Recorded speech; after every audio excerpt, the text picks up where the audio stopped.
Hey guys, tonight we're going back to what dating was like in the Islamic Golden Age, roughly 8th to 13th century, and if you're picturing awkward candlelit dinners and bouquet deliveries, reset that brain. Dating back then, it was a delicate dance of glances, guardians, and strict social rules that somehow didn't stop people from falling hard, and often, a lot of what you will hear today will surprise you. So, before you get comfortable, take a moment to like the video and subscribe, but only if you genuinely enjoy what I do here, and let me know in the comments where you're watching from and what time it is. I love hearing from all of you night owls. Now, dim the lights, maybe turn on a fan for that soft background hum, and let's ease into tonight's journey together. Dating in the Islamic Golden Age wasn't even called dating. There was no word for it in the way we think of it now, just a slow, carefully watched process of two people trying to get to know each other without breaking any rules or getting anyone's uncle involved too early. Everything started with observation. In the city, Baghdad, Cairo, Cordoba, people met each other in public spaces, markets, mosque, courtyards, festivals, but any interaction between unrelated men and women had to be modest and indirect. So if someone caught your eye, you had to get very good at reading subtle signals. A longer than usual glance across a stall, a hand lingering near a bunch of grapes, a pause in conversation, just long enough to mean, I noticed you too. You couldn't just walk up to someone and ask their name. That would have been considered shameless. Instead, you paid attention. Did they come to the market every Thursday? Did they walk with a particular servant who might be bribed with baklava to deliver a message? Yes, messages. If things progressed, couples used go-betweens, a maid, a relative, a friend's cousin, someone who could pass along a carefully written line of poetry or a short letter. The messages were rarely straightforward. You didn't say, I like you. You quoted a verse about a bird searching for its mate, or a flower leaning toward the sun. That was the language of romance. If the feelings were mutual, this game of literary ping-pong might go on for weeks or months. It was like texting, but you needed a trusted middleman, beautiful handwriting, and zero room for error. Imagine waiting days for a reply, and all you get back is a metaphor about a wilting rose. Is that good? Bad? Is she ill? Is she rejecting you? Historians still argue whether lovers were actually more emotionally intense back then, or just had to try harder because everything took so long. And here's the part that surprises most people. Many families expected some kind of attraction to grow before marriage. Islamic teachings encouraged modesty and decency, yes, but they also valued personal choice in marriage. A man wasn't supposed to marry a woman he had never seen. A woman had the right to refuse a proposal, even if her parents agreed to it. So the early stages of a relationship weren't about sneaking around. They were about learning slowly if someone might be the right person to commit to. But there was a catch. Privacy was almost non-existent. Young women were rarely left alone in public. They were usually accompanied by mothers, aunts, or servants, which meant every interaction had to happen with an audience, and a lot of restraint. A man might try to impress not just the girl, but her entire family. That meant good manners, piety, some memorized poetry, and if he was really ambitious, a clever gift. A book, a small bottle of perfume, or some sugar-dusted almonds. Each gesture meant something, and if it was too bold, the entire thing could crash and burn in an afternoon. And dating wasn't only for the wealthy. Working-class young people also found ways to meet. In crowded cities, neighbors saw each other from balconies, over courtyard walls, in shared alleys. Sometimes love bloomed between people who saw each other every day, exchanging smiles when drawing water from the same well, or sharing a conversation while watching goats graze at the city edge. Modesty was still expected, but the rhythm of daily life gave people moments, tiny, fragile windows, where interest could spark. Of course, not everyone got a happy ending. Some couples were separated by family objections, financial differences, or bad timing. Others were forced to marry someone else entirely. That's why love poetry from this time is so intense. The writers weren't exaggerating. A missed connection in 10th century Damascus really could be the heartbreak of a lifetime. But when things did go well, the relationship would eventually become formal. A proposal would be sent through families. If accepted, the couple might be allowed supervised visits, always in the presence of elders, and conversations that sounded polite but were loaded with hidden meaning. The marriage contract was detailed, often including a dowry, and in some cases the woman herself negotiated the terms. Romantic? Maybe not in a Hollywood sense, but real, absolutely. In the end, dating in the Islamic Golden Age was a long, quiet pursuit. It was slow, intentional, and filled with hope wrapped in layers of caution. You didn't rush it. You didn't expect constant attention. You waited, you guessed, you memorized poetry, and if you were lucky, you caught someone's heart with just a single, meaningful glance. If someone fell in love in the Islamic Golden Age, odds are it began not with a conversation, but with an aunt, or a neighbor, or a cousin's grandmother's sister's friend. Because when it came to love, matchmaking was both a family affair and a community sport. And in a world where modesty was the rule and privacy was rare, falling in love was often a group project, whether you wanted it to be or not. So how did people meet if they couldn't exactly date? Well, not all relationships began in marketplaces or chance rooftop sightings. A lot of them were arranged or semi-arranged by people who genuinely believed they were helping. Matchmakers were everywhere, from professional go-betweens in cities like Cairo and Aleppo to elderly women in smaller towns who kept mental notes on every eligible bachelor's habits, income, and favorite type of melon. A classic move, the matchmaker would casually visit the house of a young woman's family and mention a promising young man who just happened to be looking for a wife. No pressure, of course, just a suggestion. Maybe he's tall, maybe he's studying law, maybe he owns land and writes decent poetry. Of course, no one ever mentioned if he was dull, argumentative, or always late to Friday prayer. But here's the thing, women weren't powerless in all this, especially in urban centers. Girls could and did refuse proposals. A father might agree to a match, but the final say rested with the woman. She could say no, and did. In fact, legal records show women exercising that right a lot, which means the matchmaking process was just the beginning.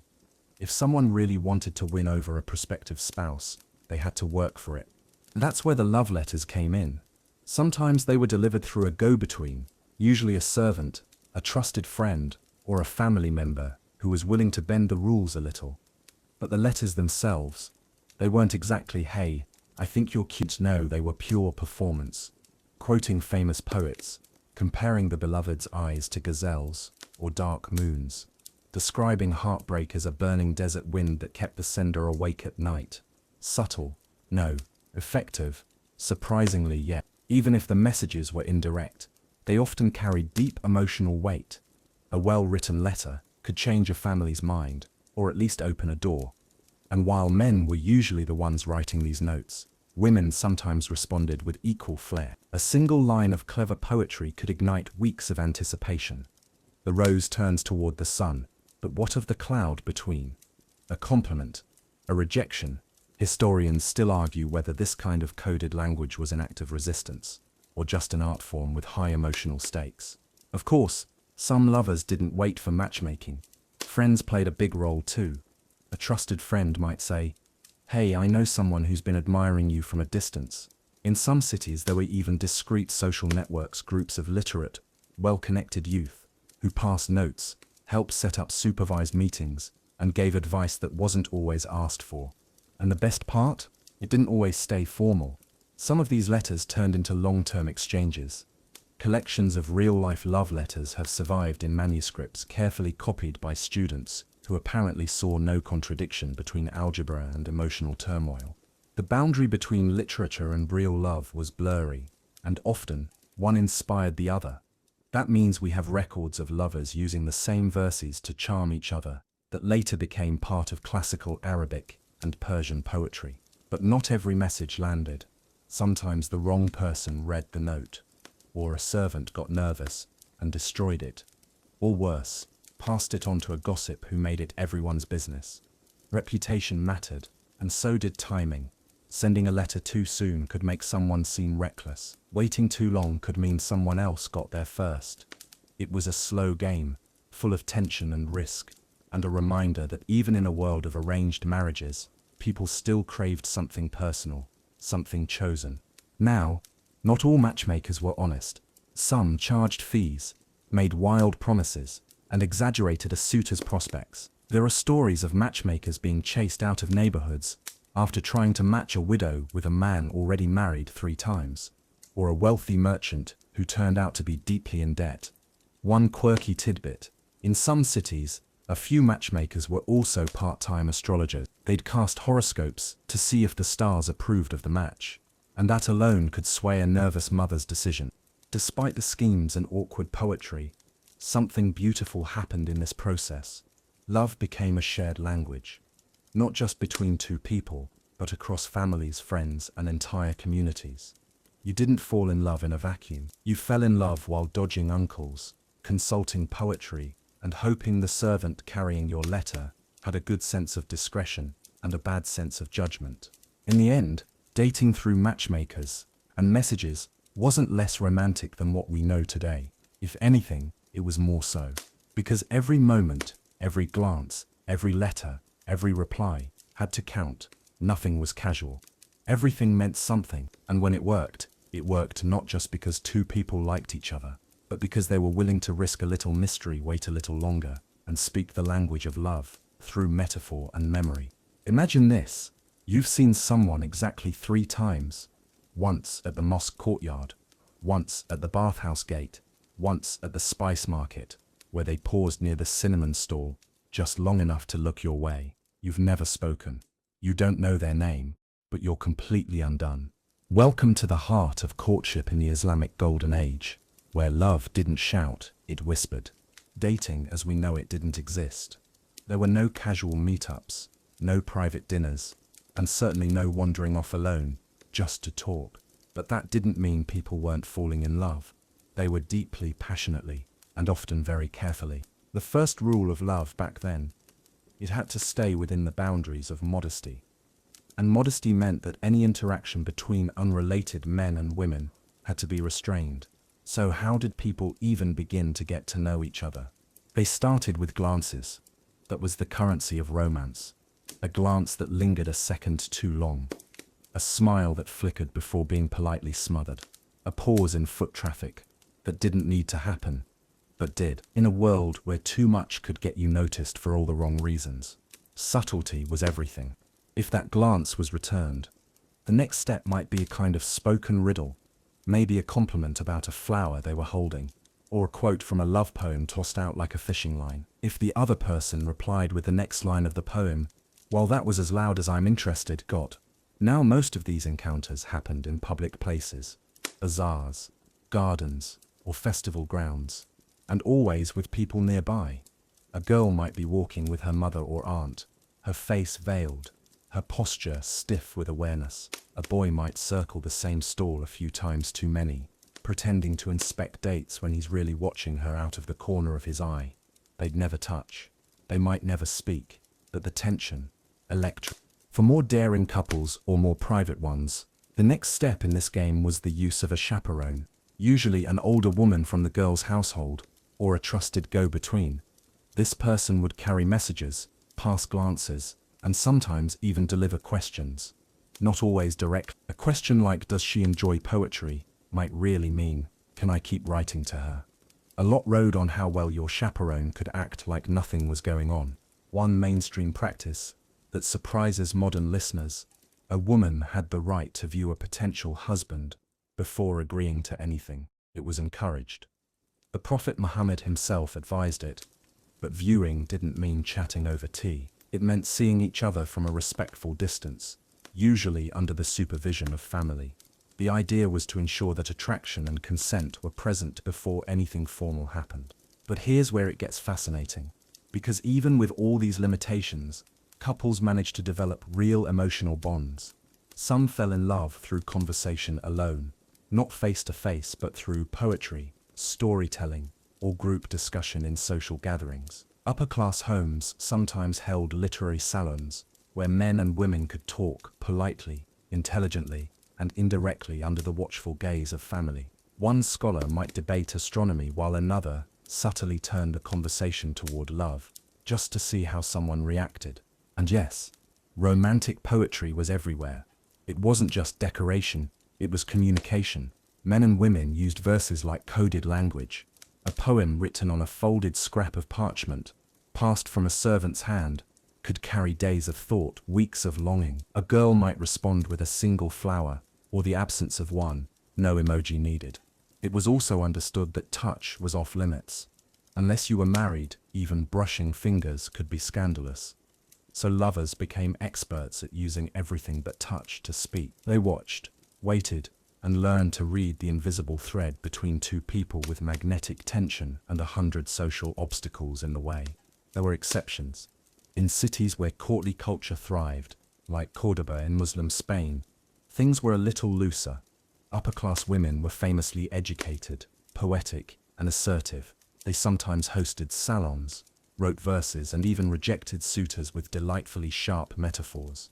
One noblewoman was known for replying to a man's flattery with a poem that basically said, "Your words are lovely, but my cat is more interesting."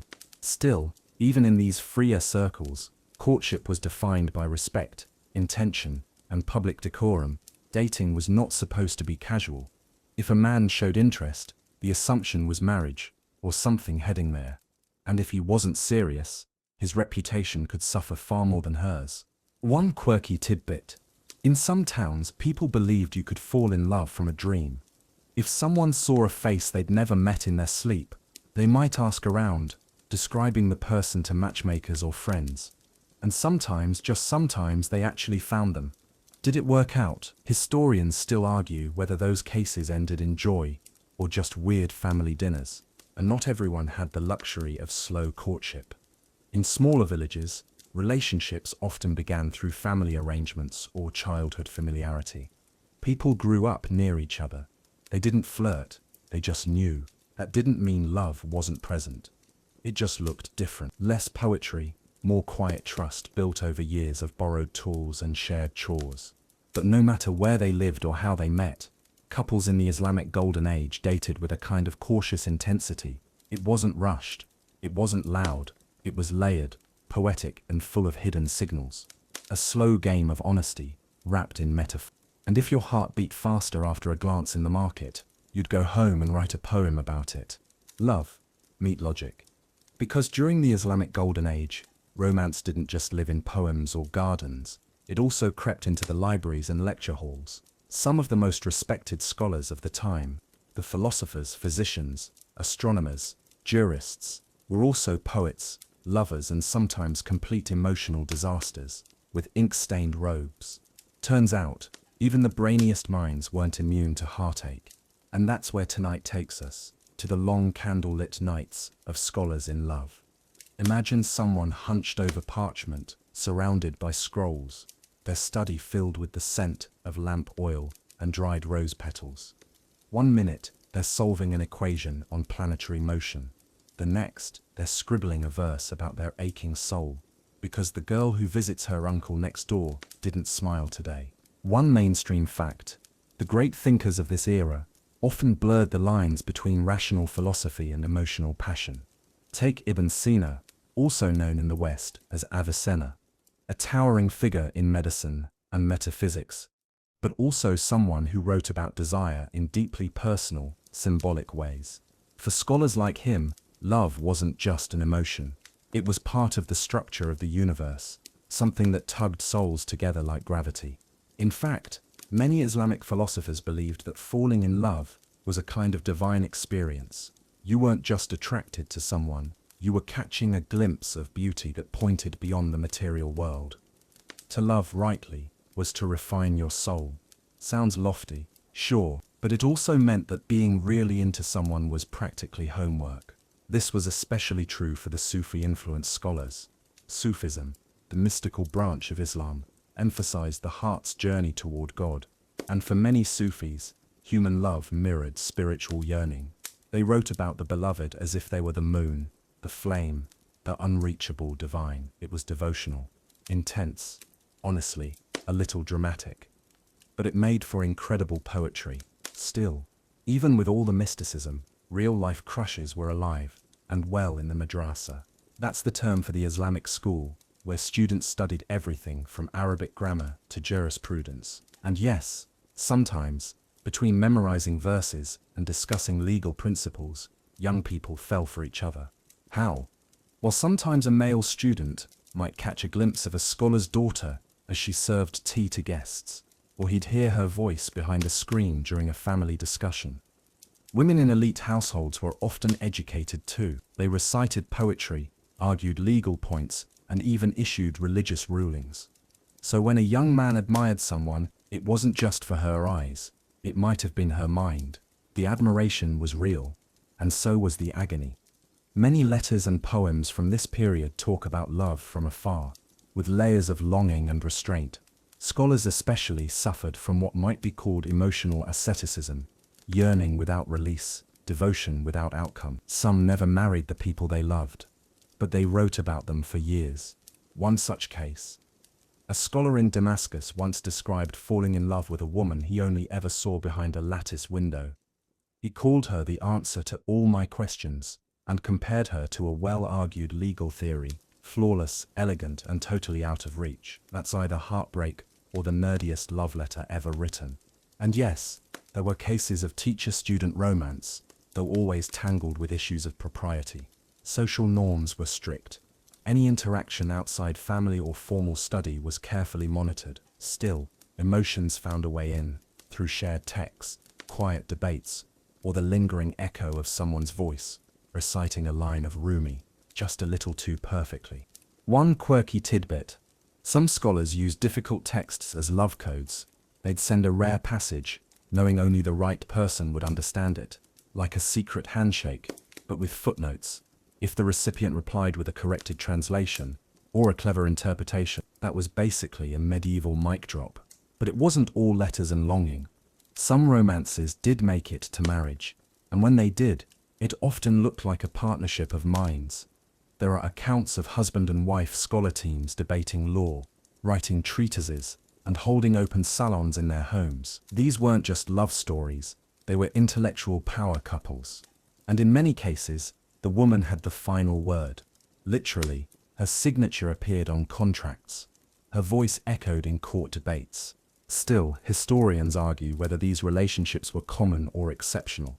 Were educated women deeply involved in scholarly life, or were they rare exceptions held up as ideals? The truth probably lies somewhere in between. Women certainly had fewer freedoms, but within those limits, they carved out real space, and that included space for love. So what was dating like for scholars in the Islamic Golden Age? It was cautious, cerebral, and slow burning. You didn't flirt with pickup lines. You impressed with your memory, your metaphors, your ability to recite 50 lines of al-Mutanabi without messing up the meter. You loved with patience, with silence, with the hope that maybe, just maybe, that person who loaned you a commentary on Aristotle would one day be your co-author in everything. In the Islamic Golden Age, modesty didn't mean invisibility, it meant mystery. And nowhere was that more obvious than in the way people dressed, especially when it came to dating. Clothing wasn't just about fashion or faith, it was part of the entire love language. A look hidden behind a veil, a scent left behind on a scarf, a perfectly tied turban that said, "I came to the mosque, but also to impress." So tonight, we're focusing on the silent signals of dating. Hijabs, head wraps, modest garments, and all the ways they added intrigue, tension, and unexpected intimacy to romantic life in the Islamic world. Let's start with one basic fact. Covering up was expected, especially for women in public.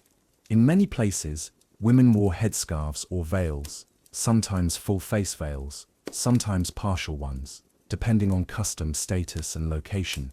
But this didn't erase their presence. It made the smallest gestures matter more. A flick of the wrist, a change in perfume, the choice of fabric, all of it spoke volumes in a world where the rules were strict and attention was scarce.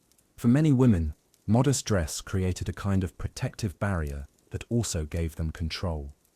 Being veiled didn't mean being silent. It meant you could choose who got to know you. That choice was part of the courtship. If a woman let a man see her handwriting or hear her laugh, or recognize her voice in a crowd, those were real acts of vulnerability. They were rare, intentional, and deeply meaningful. Men, too, played the clothing game. A well-wrapped turban, a freshly perfumed cloak, the soft jingle of a decorative belt. These things mattered.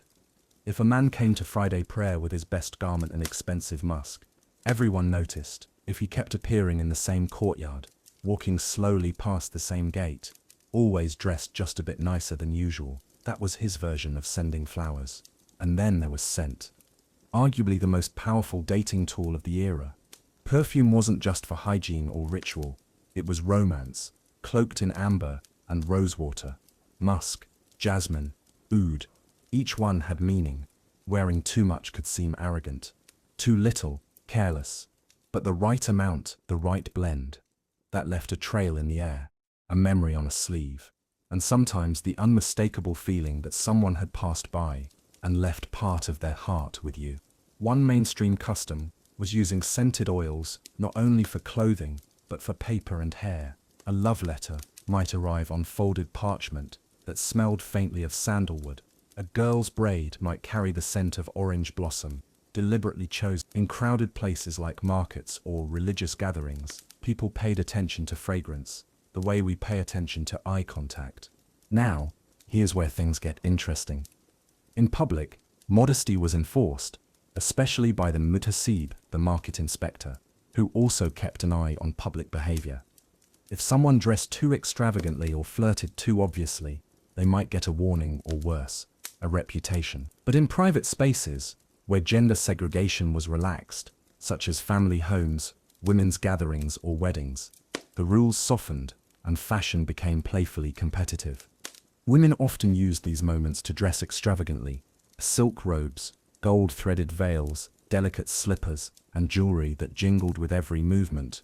It was glamour with a purpose. If a potential suitor was present, he wouldn't see her directly, but he might hear the laughter, notice the scent drifting in from another room, or catch sight of her shadow behind a screen. That was enough to drive someone to write 3 stanzas of poetry and miss dinner. One quirky tidbit. In some regions, women dyed their fingertips and palms with henna, not just for weddings but as a sign of elegance. During matchmaking visits, a bride-to-be might press her hennaed hand against a piece of cloth and send it to the groom's family as a preview, like a love note, but with better branding. Despite the strict norms, there was room for personal expression. Clothing became a way to flirt without violating rules. A woman might wear a particular color known to hold meaning, green for faithfulness, blue for longing. A man might wear a ring engraved with a poetic phrase and hope the right person noticed. These weren't accidents, they were conversations without words. And let's not forget how difficult it could be to recognize someone under all those layers. In cities like Cairo or Baghdad, where face veils and cloaks were common, people sometimes mistook strangers for sweethearts, or vice versa. This led to everything from awkward poetry to full-on mistaken identity scandals. One historian recorded a case where a man sent gifts to the wrong girl for 6 months before realizing his error. She kept the gifts. No notes were returned. Queen behavior. So while modesty shaped how people dated, it didn't stop love, it just rerouted it. The lack of physical access made people turn to the emotional, the symbolic, the poetic. A softly worn scarf could be more seductive than bare skin. A sleeve brushed in a crowd could feel like an electric shock. The fewer the opportunities, the higher the stakes. And even centuries later, it's easy to imagine what it felt like. That moment when a familiar perfume hits the air, or a flash of color appears in the corner of your eye, and suddenly, you're not thinking about the sermon or the vegetables or the book in your lap. You're just wondering if it's them. It usually started with an invitation, not from the person you were secretly in love with, but from their family, or a friend of their family, or someone who said, mysteriously, "There will be music tonight, you should come." And just like that, you found yourself standing at the entrance of a private garden, on the edge of a warm evening in Cairo, or Cordoba, or Basra. Somewhere behind those vine-wrapped walls, the scent of orange blossoms drifted on the air. Laughter echoed through the leaves. And you knew they were here too. Dating in the Islamic Golden Age wasn't just a public performance of veiled glances and poetic letters. Sometimes it slipped into more intimate settings, quiet, private spaces, where the rules softened, if only a little. The elite especially had access to homes with courtyards and gardens, lush, walled-off sanctuaries, where romance didn't just survive, it bloomed. These gardens weren't like the public parks we think of today. They were carefully designed spaces, cool stone paths underfoot, trickling fountains at the center, walls high enough to block out the city noise. The idea came partly from Persian aesthetics. Paradise was a garden, and love was its most fitting guest. So what did dating look like here? It was structured, still. No one was ever truly alone. A gathering might involve extended families, poets, musicians, philosophers, even religious scholars, sipping tea beneath fig trees. If a young man was interested in a woman, he might be invited to such a gathering under the watchful eyes of her relatives. She would be present, of course, never alone, but clearly visible, close enough to exchange words, far enough for it to remain proper. And here, in the garden, conversation became the primary currency of courtship. Unlike crowded marketplaces or mosque courtyards, these private events allowed for real speaking, not just glancing or guessing, but still, the dialogue was never direct. It was layered, intellectual, metaphor-heavy. You might talk about the beauty of the moon, or the fragrance of a flower, or the tragedy in a line of poetry, while making it very clear you weren't just talking about the moon. In many cases, the conversation happened in groups. A poem would be read aloud, and someone, usually the suitor, would comment on it. If the girl was sharp, she'd reply with her own interpretation, subtly challenging or agreeing with him. It was a kind of verbal fencing. If their verses aligned, people noticed. If their eyes met afterward, people really noticed. One mainstream detail? Music was often part of the atmosphere. The oud, a pear-shaped string instrument, was the star of the show. Soft, melancholy tunes floated through the night as people sipped drinks and exchanged carefully chosen phrases. It wasn't dancing. That would have been scandalous. But there was rhythm. There was a pulse. Romance had a soundtrack. And yes, there was food. Not as a distraction, but as a gesture. Offering someone a piece of fruit, or filling their cup, or handing them a sugared date. All these tiny acts were heavy with subtext. A slice of melon meant more than just refreshment. It could say, "I noticed you, I remembered you like this." It could even be a reply, if words were too risky. Still, privacy wasn't absolute. There were rules to follow. Even in a paradise garden, a woman might step away briefly to speak with a family member, and a suitor could quietly approach, offering a folded poem or asking a chaperone a question. But even that small moment was carefully watched. Reputation was always at stake. One wrong move, and the entire family might withdraw from the gathering and from the possibility of future invitations. And yet, for all these rules, the garden was one of the few spaces where something resembling dating could happen. Not dating as in hand-holding or declarations of love, but dating as in real-time chemistry, shared glances, shared words, shared space, a testing ground, shaded by trees and guided by family politics. It wasn't just the elites who used gardens, either. In cities like Isfahan and Damascus, there were seasonal festivals where families set up picnics along riverbanks or in orchard groves. Again, public modesty remained essential, but if two people were already engaged, or if the families were considering a proposal, this could be the time for them to sit within sight of each other and observe, maybe even speak, carefully, briefly, surrounded by fig baskets and 5 watchful relatives. One quirky tidbit: it became common in some regions for lovers to reference specific garden plants in their letters. If someone sent you a sprig of basil or a pressed violet, it wasn't a random gift.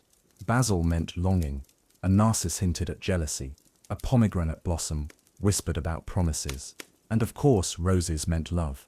Always roses. Still do. Historians still argue whether these private garden meetings allowed for genuine romance, or whether they were just formalized performances arranged by families.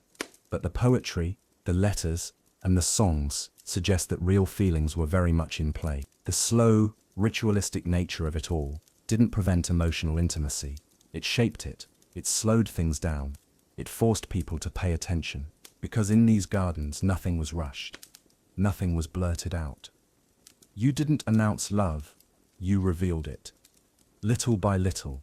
A comment during a story, a smile during a song, a lingering pause when someone passed the mint tea. And when the evening ended and the guests filed back out into the dark streets, you might not know what came next. But if someone stopped at the gate and glanced back toward the fountain just once, you knew. You weren't imagining it. The rules were clear.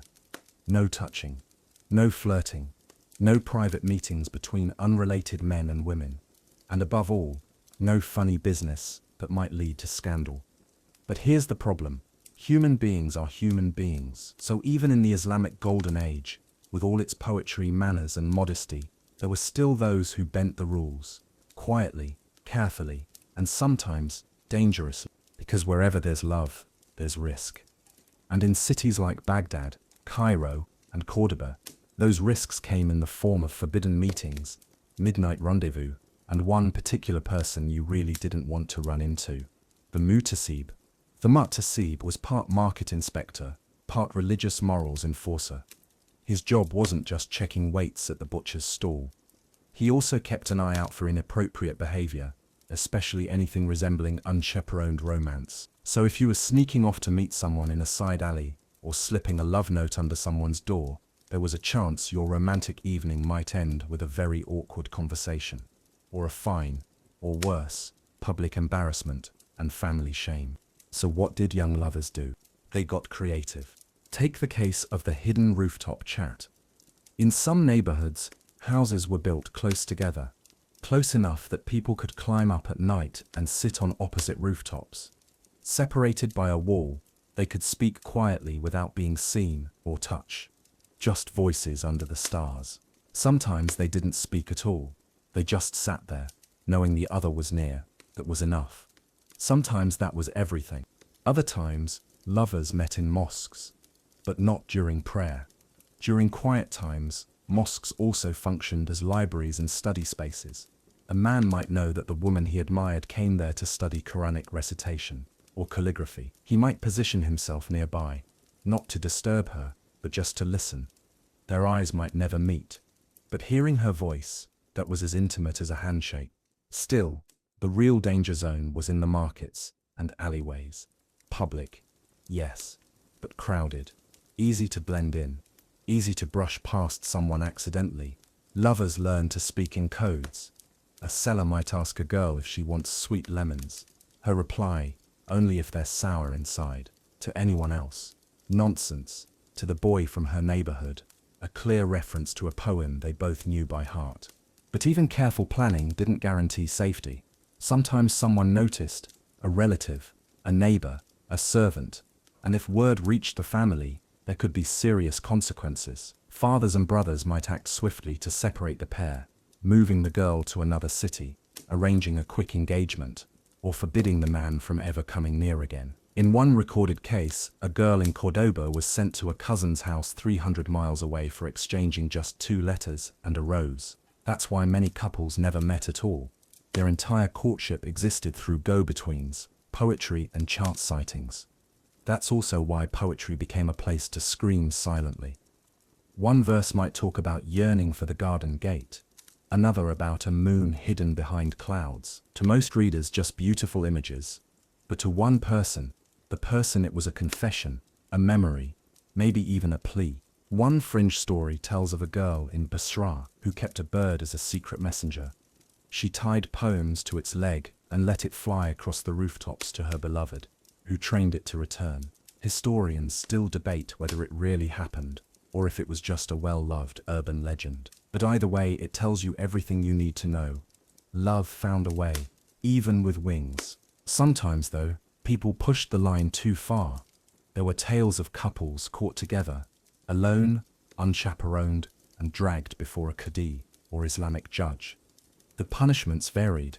If nothing physical had happened, the couple might be separated, scolded, and sent home. If something more serious was proven, they could face lashes or temporary detention. Public shame, however, was often the worst part. A girl's marriage prospects could suffer, a man's reputation could be wrecked, and the poems would stop. But not always. Some couples married because of these slips.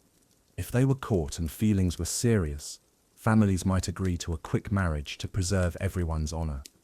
In some cases, That led to long, happy unions.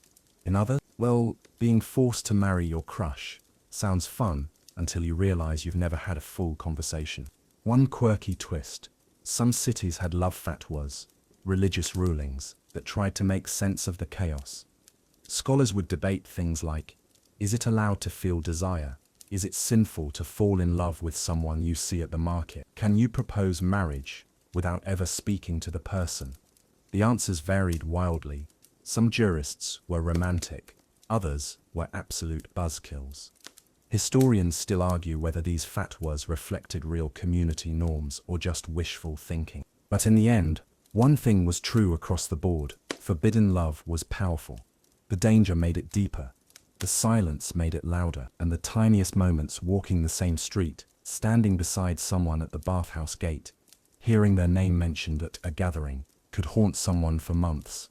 Because in the Islamic Golden Age, love wasn't about freedom, it was about intention. It was about finding ways to say, I see you, I remember you, I care for you, without ever saying the words out loud. And when people defied the boundaries, when they met in secret, wrote in code, risked everything for a few quiet minutes under the moon, it wasn't because they didn't respect the rules. It was because love didn't care. Imagine two scholars sitting across from each other in a quiet courtyard, one with a beard like a paintbrush, the other with a stack of scrolls and a headache. They're not debating theology, they're arguing over something far more stressful. Can you kiss someone through a curtain without committing a sin? Welcome to the deeply technical, often surprisingly romantic and occasionally absurd world of love and Islamic law. Because in the Islamic Golden Age, you didn't just fall in love and hope for the best. You also had to consider whether that glance, that letter, that poem you slipped into someone's book of poetry might qualify as legally inappropriate. And if you weren't sure, you asked a scholar, and then you got 10 different answers. At the core of it all was the idea of modesty and intention. Islamic teachings emphasized chastity before marriage, but they didn't pretend emotions didn't exist. Love was acknowledged, even respected, so long as it didn't lead to physical intimacy outside marriage. But here's where it got complicated. How do you define intimacy? One mainstream fact, many legal scholars called fuqaha actually debated this. They wrote about love, desire, and relationships, not because they were nosy, but because people asked. Regular folks sent real questions to jurists, not just about contracts and inheritance, but about love, heartbreak, and what counted as crossing the line. Could you fall in love with someone before proposing? Yes. Technically. Could you confess your feelings? Cautiously. Could you write a love poem so long as it was tasteful and not too explicit? Maybe. Could you share a drink with someone while sitting on opposite ends of a room with a family member present and 2 witnesses watching? Possibly, but now we're pushing it. And that's how the fatwa, a formal legal opinion, became the love letter's cautious cousin. Fatwas weren't universal laws, but specific responses to specific questions, and when it came to romance, they were full of detail. One jurist ruled that love is a natural condition and not sinful unless acted upon. Another warned that poetry could stir the soul toward temptation. One scholar even wrote that falling in love could be a test from God, a storm to be endured with patience and grace. So what did this mean for real couples? Well, it meant that even in the earliest stages of courtship, everything had to be carefully measured. A man might fall for a woman at a family gathering, but before doing anything about it, he'd consult a local scholar to ask, is it appropriate to send her a poem through a servant? Is it better to speak to her father first? Would it be wrong to ask to see her face to judge compatibility? Sometimes the answers were compassionate. Some scholars believed love was a natural part of life, and that attraction should be handled gently. Others were stricter, warning that even modest actions could open the door to immorality. Historians still argue whether jurists were reflecting social practice or trying to control it after the fact. And it wasn't just about poems and proposals.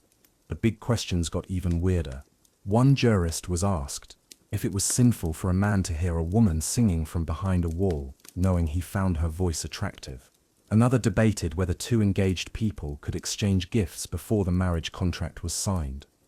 The ruling, yes, if the gifts were not intended to inflame the heart. Flamethrower earrings? Probably no. A melon? Acceptable. One particularly quirky fatwa involved a woman who wanted to test if her suitor truly loved her, so she disguised herself as a servant and delivered her own letter. When he didn't recognize her, she called off the engagement. The scholar's verdict: the woman was wise, but perhaps too clever for peace. Sometimes, couples used these legal opinions to their advantage. If they were being kept apart by stubborn relatives, they'd collect opinions from sympathetic scholars, proof that their feelings were within the bounds of religion.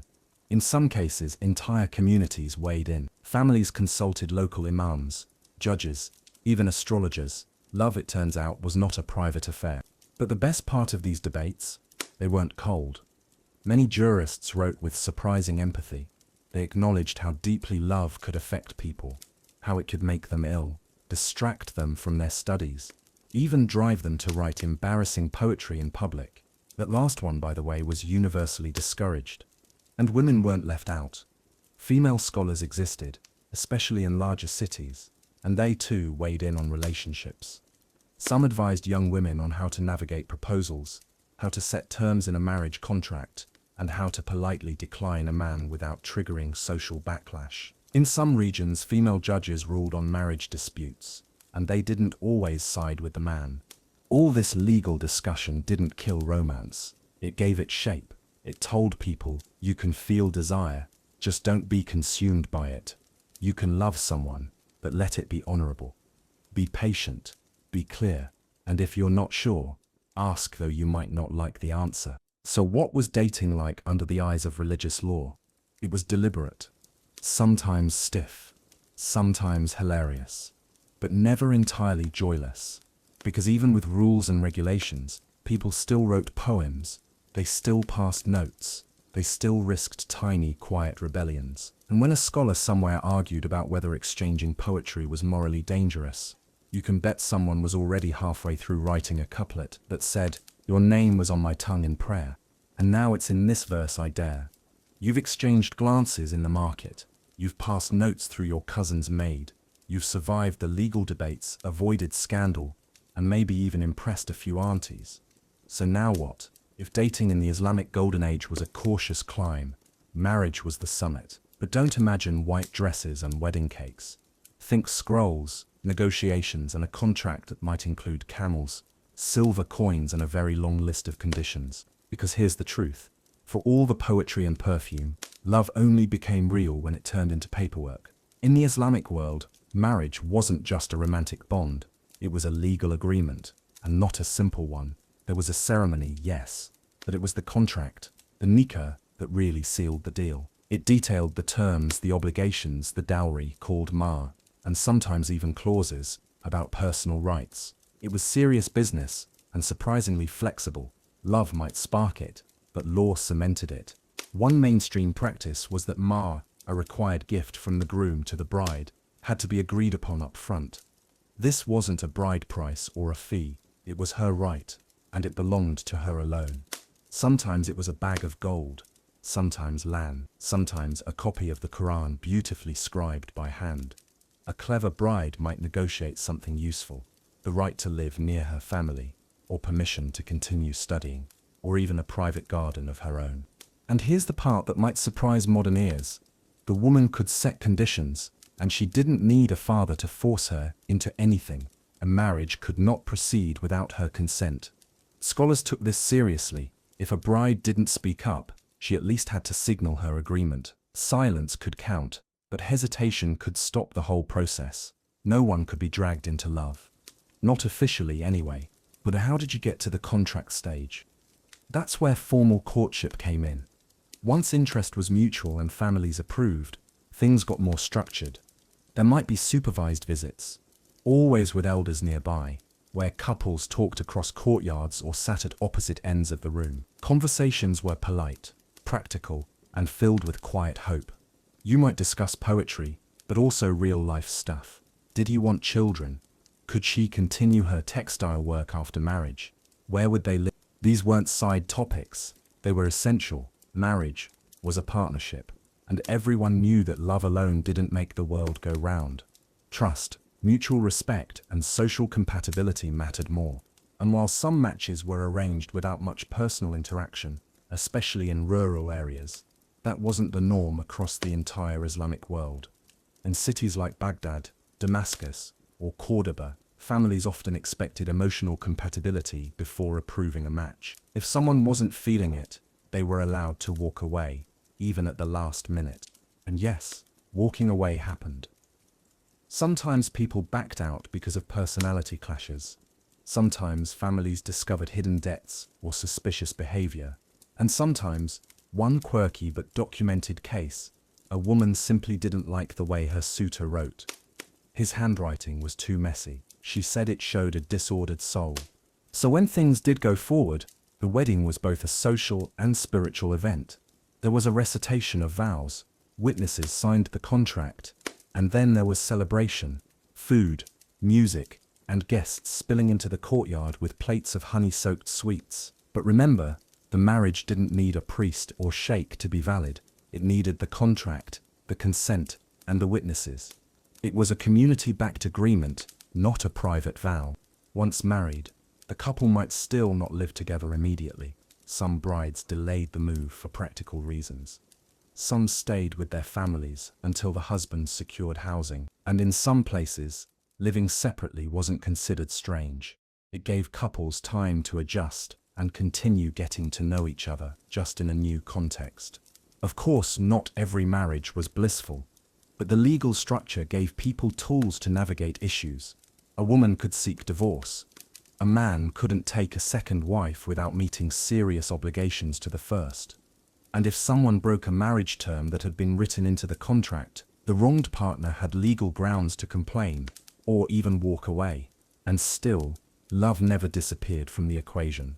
Married couples wrote poetry to each other, shared private jokes, gave gifts, went on pilgrimages together.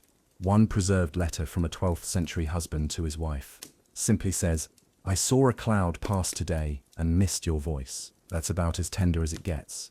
Historians still debate whether love marriages were the majority or the exception. Some records suggest most couples were matched for status and family reasons. Others show that personal choice mattered more than we assume. Either way, the system made space for both romantic love and legal clarity, which is more than some modern dating apps can say. So what did dating lead to in the Islamic Golden Age? Not flings, not casual partnerships, but marriage, strong, structured, and often deeply affectionate. The slow build-up, the quiet courtship, the written contract, it all pointed towards something lasting. Because love back then wasn't just a feeling, it was a promise, with ink, witnesses, and a list of negotiated clauses that might include 2 goats and a spice rack. Some love stories end with wedding bells, others end with paperwork and an awkward silence. Because in the Islamic Golden Age, divorce wasn't just possible, it was common.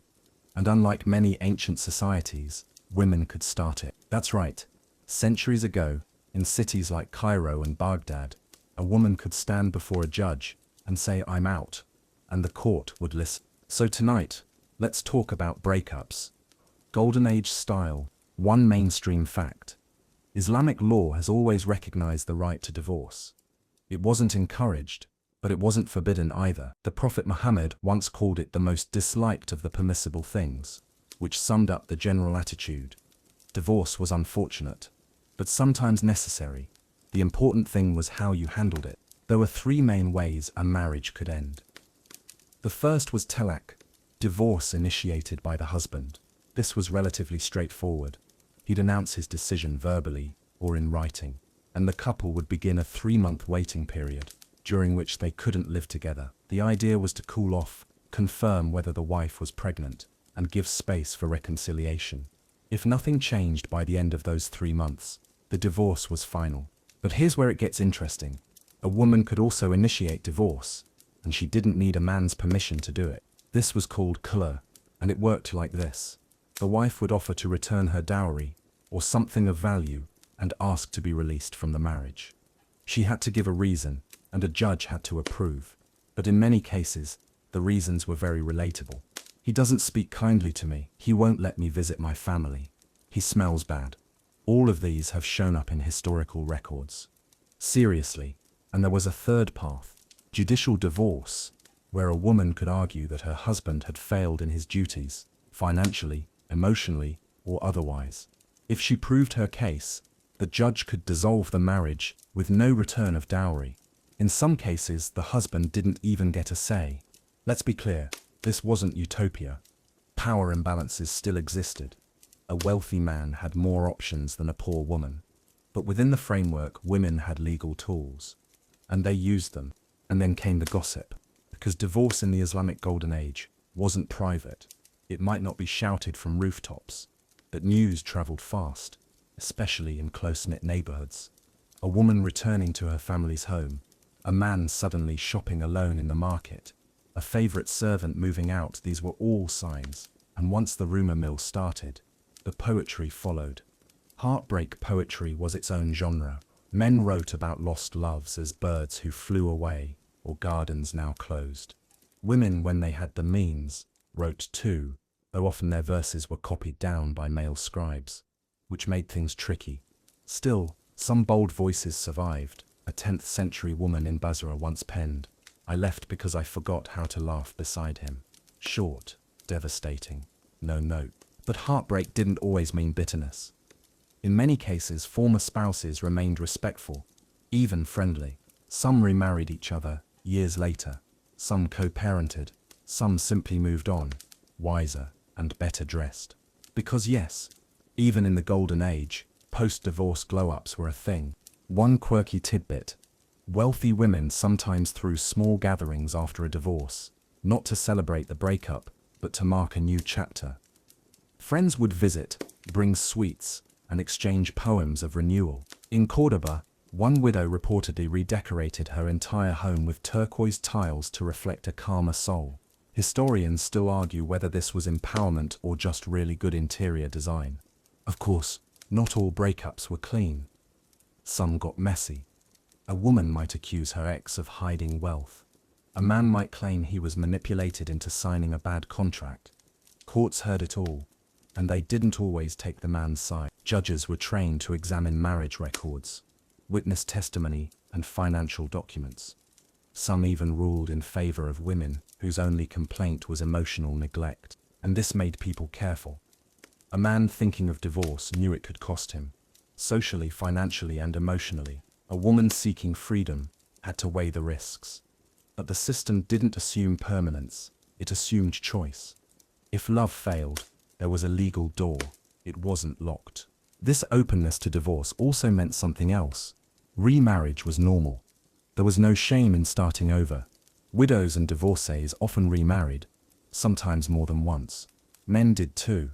A woman might marry a merchant after divorcing a scholar. A man might marry a poet after parting ways with a farmer's daughter. Life continued. And love, sometimes hesitant, sometimes giddy, came back around. So what was dating like after divorce? Surprisingly hopeful. A divorced woman might receive proposals almost immediately, especially if she had beauty, wit, or wealth. But she could take her time.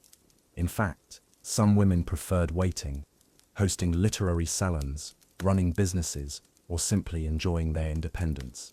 Marriage wasn't the only measure of success. And for men, well, let's just say a few tried to win back their exes through poetry. A risky move. One verse too cheesy, and your scroll gets returned in pieces. In the end, divorce in the Islamic Golden Age wasn't shameful. It was human. It was an option. Sometimes it was sad. Sometimes it was necessary. But it never meant the end of love. Just the end of one story, with room for another. Now let's step into stranger territory.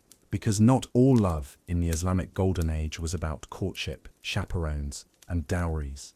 Some of it was about divine longing, spiritual ecstasy, and yes, writing love poems to God. Tonight, we enter the dreamy, mystical, incense-scented world of the Sufis, where dating was replaced by devotion, and passion became a metaphor for something far beyond human romance. Sufism, often described as Islamic mysticism, was a movement focused on direct personal experience with the divine. Sufis prayed, chanted, whirled, fasted, and wrote poetry, not just to worship God, but to feel his presence in everything. And here's the wild part.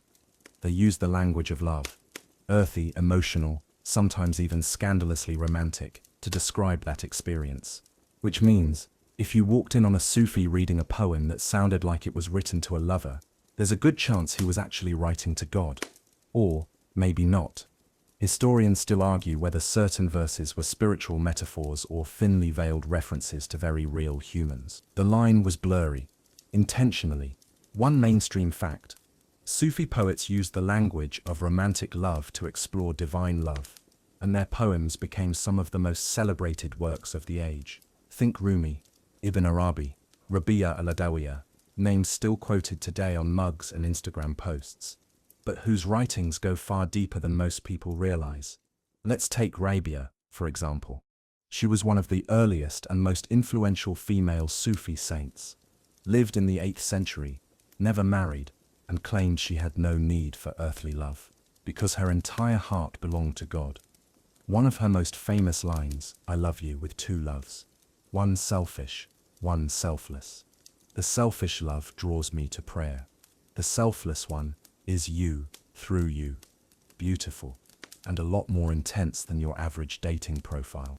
But even Sufis who did marry, because yes, many of them did, still used love as a spiritual practice. They believed that desire could be transformed, that if you could love someone without ego, without control, without expectation, you were practicing how to love God. So every glance, every ache, every longing, training for the soul. It wasn't just symbolic. Sufis wrote about the pain of longing, the sleepless nights, the heartache, the yearning to be near someone who felt distant. These feelings were real. But instead of despairing, they embraced the pain, because pain to them meant that something mattered, that your heart was still alive, that you were reaching towards something greater. One of the most famous themes in Sufi poetry was the unreachable beloved, a figure, male or female, who never fully arrives, who appears in dreams, walks past in a crowd, or stays hidden behind a veil. The lover suffers, waits, writes poems, pleads, but never receives a reply. For most of us, that sounds like a dating nightmare. But for the Sufis, that was the point. The unfulfilled desire symbolized the soul's eternal yearning for the divine. You longed, you burned, you grew. Of course, not everyone bought into this metaphorical interpretation. Critics of Sufi poetry accused some mystics of being too human in their expressions. Too much wine, too many lips, too many sighs. "Are you talking about God?" they asked, "or someone you met at the hammam?" The answer was usually, yes, because that's the thing. Sufis blurred the boundary between sacred and sensual. Even wine, forbidden in Islamic law, appeared constantly in their poems, not as a drink, but as a symbol of divine intoxication. Being drunk on God's love, they said, made you forget the world. And if that metaphor sounded a little too romantic, they were fine with that. One quirky tidbit: there were entire gatherings, called summer sessions, where Sufis would sit together, listen to poetry and music, and enter trance-like states. Think candlelit rooms, soft chanting, and people weeping over a verse that reminded them of a beloved they'd never even met. It was a little like a breakup circle, but for people trying to fall out of love with everything except the eternal. And yes, even ordinary people, non-mystics, got caught up in this language. Romantic poems borrowed from Sufi imagery. Love letters quoted lines originally meant for God. A boy in 11th century Cairo might describe his crush as the light that leads me through the valley of separation. Did he mean divine union? Probably not. But he knew his audience. Over time, this blending of spiritual and romantic love became a hallmark of Golden Age literature. It gave people permission to feel deeply, even if they were never going to be together, to fall in love, suffer gracefully, and walk away with a poem instead of closure. It was heartbreak made holy. But here's the twist. This wasn't about denying real relationships. Many Sufis had spouses, children, households. They weren't hermits. What they added to love was a kind of radical softness, an acceptance of longing without possession.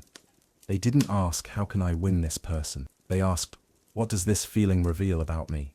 So what did dating look like in the Sufi world? It was rarely straightforward, often painful, always poetic. You might fall for someone you couldn't have, and instead of moving on, you studied the ache, you let it teach you patience, humility, even joy. You wrote your heartbreak into a verse, and someone else maybe years later read it and understood. Because in this strange, starry-eyed corner of the Islamic Golden Age, the goal wasn't just to be loved back, it was to be transformed by the act of loving. If you wanted to see love taken seriously, like really seriously, you went west, all the way to Al-Andalus, medieval Muslim Spain, where love wasn't just a feeling, it was a sport, a performance, a competitive, beautifully structured poetry battle, where losing meant heartbreak and winning could win you a spouse. Tonight we're heading into one of the most unexpectedly dramatic dating arenas of the Islamic Golden Age, the courtly salons and literary duels of Al-Andalus. This was a place where men and women alike were often highly educated, fluent in Arabic, versed in philosophy and trained in verse. And poetry wasn't a luxury here, it was social currency. If you couldn't drop a clever line about longing, you might as well stay home. One mainstream fact: Al-Andalus produced some of the most celebrated poets in the entire Islamic world, many of whom wrote almost exclusively about love, and not just happy love. They wrote about obsession, jealousy, secret desire, the thrill of being noticed, and the humiliation of being ignored. But the real magic happened at Mujin gatherings, poetry salons, where friends, scholars, nobles and artists gathered to eat, drink tea, play music, and challenge each other to verse battles. Someone would recite a love poem, and someone else would answer with a sharper, sadder, or funnier one. The audience would judge. Yes, literally judge. Applause, laughter, raised eyebrows. These were your scorecards. The whole night could hinge on the cleverness of your final line. It wasn't just men, women participated too. Sometimes anonymously, sometimes under pseudonyms, and occasionally, proudly under their real names. The poet Walada bint al-Mustakfi was famously bold, talented, and completely unapologetic. She once embroidered her own verse into the trim of her robe: "I am made for greatness, and I walk proudly." Queen Energy, 11th century edition. Walada's love life with fellow poet Ibn Zaydun was the stuff of legend. Their letters, poems, and public spats read like the most elegant reality show ever aired. He adored her, she adored him, until she didn't. Then, she scorched him in verse. He replied. She replied harder. Their words were copied, recited, and passed around for years.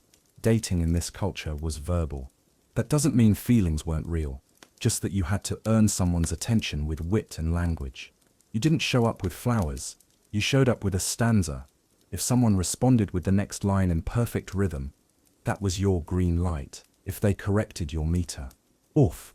Start over. Couples formed not from casual meetings but from long exchanges, shared debates, clever rhymes, emotionally charged letters. Some of these relationships were public. Others were more cautious, carried out through intermediaries or coded references. But all of them shared one thing: a love of language. One quirky tidbit: people in Al-Andalus sometimes hosted poetry tests during courtship.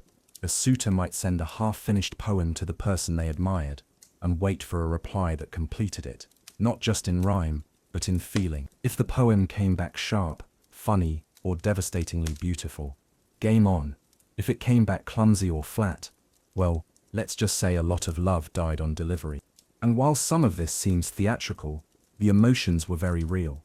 These weren't all just flirty academics showing off. Many lovers in Al-Andalus genuinely ached. Their verses are full of that heady mix of hope and despair, especially in cases where love crossed boundaries of class, faith, or family politics. Historians still argue whether these public poetry games were just elite entertainment, or if they represented something more radical, a space where love could defy the usual rules. In other parts of the Islamic world, dating was tightly regulated, chaperoned, and hidden. But in Al-Andalus, if you were clever enough and poetic enough, you could express what others barely dared whisper, and yet it wasn't always safe. A poem too bold, a metaphor too suggestive, and you could face real consequences. Poets who crossed the line sometimes lost patronage, or worse, respect, which, in a culture built on reputation, was no small thing. But for those who played the game well, poetry became a kind of dating superpower. It wasn't about looks. It wasn't even about wealth. It was about language. And if your words could make someone laugh, weep, or sit in stunned silence, you had their attention, maybe even their heart. Even centuries later, the verses of these lovers survive, tucked in manuscripts, scribbled in margins, copied by hand again and again. They remind us that love, for all its changes, has always chased the same highs. The moment someone replies, the thrill of being understood, the fire in your chest when the poem ends, and the silence that follows feels like the loudest thing in the world. Because in Al-Andalus, dating wasn't dinner and a walk. It was a duel with words, wit, and the willingness to bare your heart in perfect meter. Love doesn't pause for anything, not borders, not religion, not even the world's longest pilgrimage. Because during the Islamic Golden Age, dating didn't stop just because one of you had to cross deserts and mountains for weeks. If anything, the distance made the feelings sharper, stronger, maybe even more honest. Tonight we're following the lovers who said goodbye, not forever, but for the pilgrimage to Mecca, the Hajj, and what happened to love when the road called. Let's set the stage. You're living in 11th century Cairo, or perhaps Nishapur. You and your intended, perhaps someone you're courting or someone you've only recently married, are deeply connected. But every able Muslim, at least once in their life, is expected to make the pilgrimage to Mecca. It's a spiritual obligation, a journey that can take months, maybe longer. It's dangerous, expensive, and for many couples it meant one thing: separation. And yet the emotional world didn't shut down. In fact, it often intensified. Mainstream fact: many pilgrims wrote letters home, even on the journey, from caravan camps, from way stations, from ports along the Red Sea. These weren't formal legal documents. They were full of longing, updates about the road, memories of shared walks and meals, apologies for things said before leaving, promises to return with silk, incense, and a heart that missed only one name. Love letters from the road became something of a genre. In some cases, they were dictated to scribes if the writer wasn't literate, and in others, they came back with the caravans, bundled with gifts. A small mirror, a folded scarf, a stone from a holy site. Each item said, "I remembered you here, even in the holiest place on earth." But for the lovers who stayed behind, it wasn't just about waiting. It was about trust, in a world where absence could shift everything. No phones, no updates, no guarantees. Some couples drifted, some grew closer, and some fell in love through the letters alone. You heard that right, because here's the twist. Not all long-distance love was between existing couples. Sometimes, people met through pilgrimage networks, relatives, scholars, merchants, even shared friends, and began exchanging messages while one of them was away. Picture this: your cousin's friend's brother is traveling with the Hajj caravan. He meets someone, learns about you, mentions you in passing. A letter is suggested. You send one, he replies, and just like that, a cross-country romance begins, with nothing but ink and good faith. One quirky tidbit: some pilgrims carried recommendation letters, not for jobs, but for love. This young man is honest, God-fearing, and owns 2 donkeys. Someone might write. He seeks a wife with a sense of humor and a good memory. These weren't jokes, they were part of the social glue that bound distant communities together. In a way, they were the medieval version of dating apps, minus the swiping, plus a camel. Of course, not everyone approved of romance on the road. Religious scholars sometimes warned against distraction during pilgrimage. The journey, they said, was for purifying the soul, not for starting romances. But real life didn't always cooperate. Historians still argue whether some of the more poetic pilgrimage accounts were spiritual reflections or deeply disguised love diaries. And here's where it gets even more interesting. Couples sometimes went on pilgrimage together, not as a honeymoon. There was nothing casual about it, but as a spiritual bond. Walking for days, camping under stars, praying beside each other at sacred sites. It was an experience that changed people, sometimes for the better, sometimes not. Because travel stripped away comforts. It tested patience. It revealed tempers. For some couples, that built strength. For others, it exposed cracks. But either way, it brought a kind of emotional truth you didn't always get in city life. You weren't dressed in silk, you weren't quoting poetry by candlelight. You were tired, sunburnt, and praying for clean water. And if your feelings held steady through that, that was love, with legs. There are stories scattered through travel diaries and biographies of couples separating mid-journey, not through fights necessarily, but through fate, illness, delays, lost caravans. Sometimes one returned, and the other didn't. Or one reached Mecca and chose to stay longer to study, to reflect. Letters might still come, but they read differently. Less like lovers, more like pilgrims. And when the journey ended, reunion wasn't always easy. People changed. Sometimes they returned more devout, more distant. Sometimes they came back brimming with emotion, ready to propose, to confess, to commit. And sometimes they just came back quiet, carrying stories too big to tell, and a heart that still needed time to settle. But always, love and faith were intertwined. The journey tested your commitment to God, yes, but also to each other. You learned patience, you practiced waiting, you remembered that sometimes loving someone means letting them go, to the road, to prayer, to the uncertain distances where their name still echoes. So what was dating like during pilgrimage? It was delayed, difficult, sometimes indirect, but also deeply sincere. You couldn't perform love, you couldn't dazzle with perfume or show up in your best robe. You had only words, memory, and promises. And if you were lucky, the one you missed sent back a note. Maybe not a poem, maybe just one line. I touched the black stone, and my hand wished it was yours. Desire was everywhere, but not everyone was talking about it out loud. In the Islamic Golden Age, love was celebrated in poetry, sung about in music, and danced around in law. But when it came to sexuality, things got quieter, not absent, just layered, wrapped in metaphor, filtered through etiquette, whispered about in the hammam steam room. Because while love was public, desire was private, and sometimes scandalous. Tonight we're pulling back the curtain on how people navigated the sensual side of romance. What they said, what they didn't, and what they wrote down anyway. First, a truth that might surprise modern ears. Discussions of sexuality weren't always taboo. In fact, medieval Islamic culture included an entire literary tradition around love, intimacy, and pleasure. Manuals on bedroom etiquette, guides to mutual satisfaction, even works of erotic science, all written by scholars who treated the topic not as something shameful, but as something worth understanding. One mainstream fact. The Tibb al-Nabawi, or prophetic medicine tradition, included advice on physical health in marriage. Scholars like al-Razi and Ibn Sina, Avicenna, didn't just write about illnesses, they wrote about arousal, sleep, desire, and emotional well-being. To them, the physical body was a part of the soul's experience, and love, when balanced, was a source of health. But here's the catch. Who could talk about it, and how, depended heavily on your status.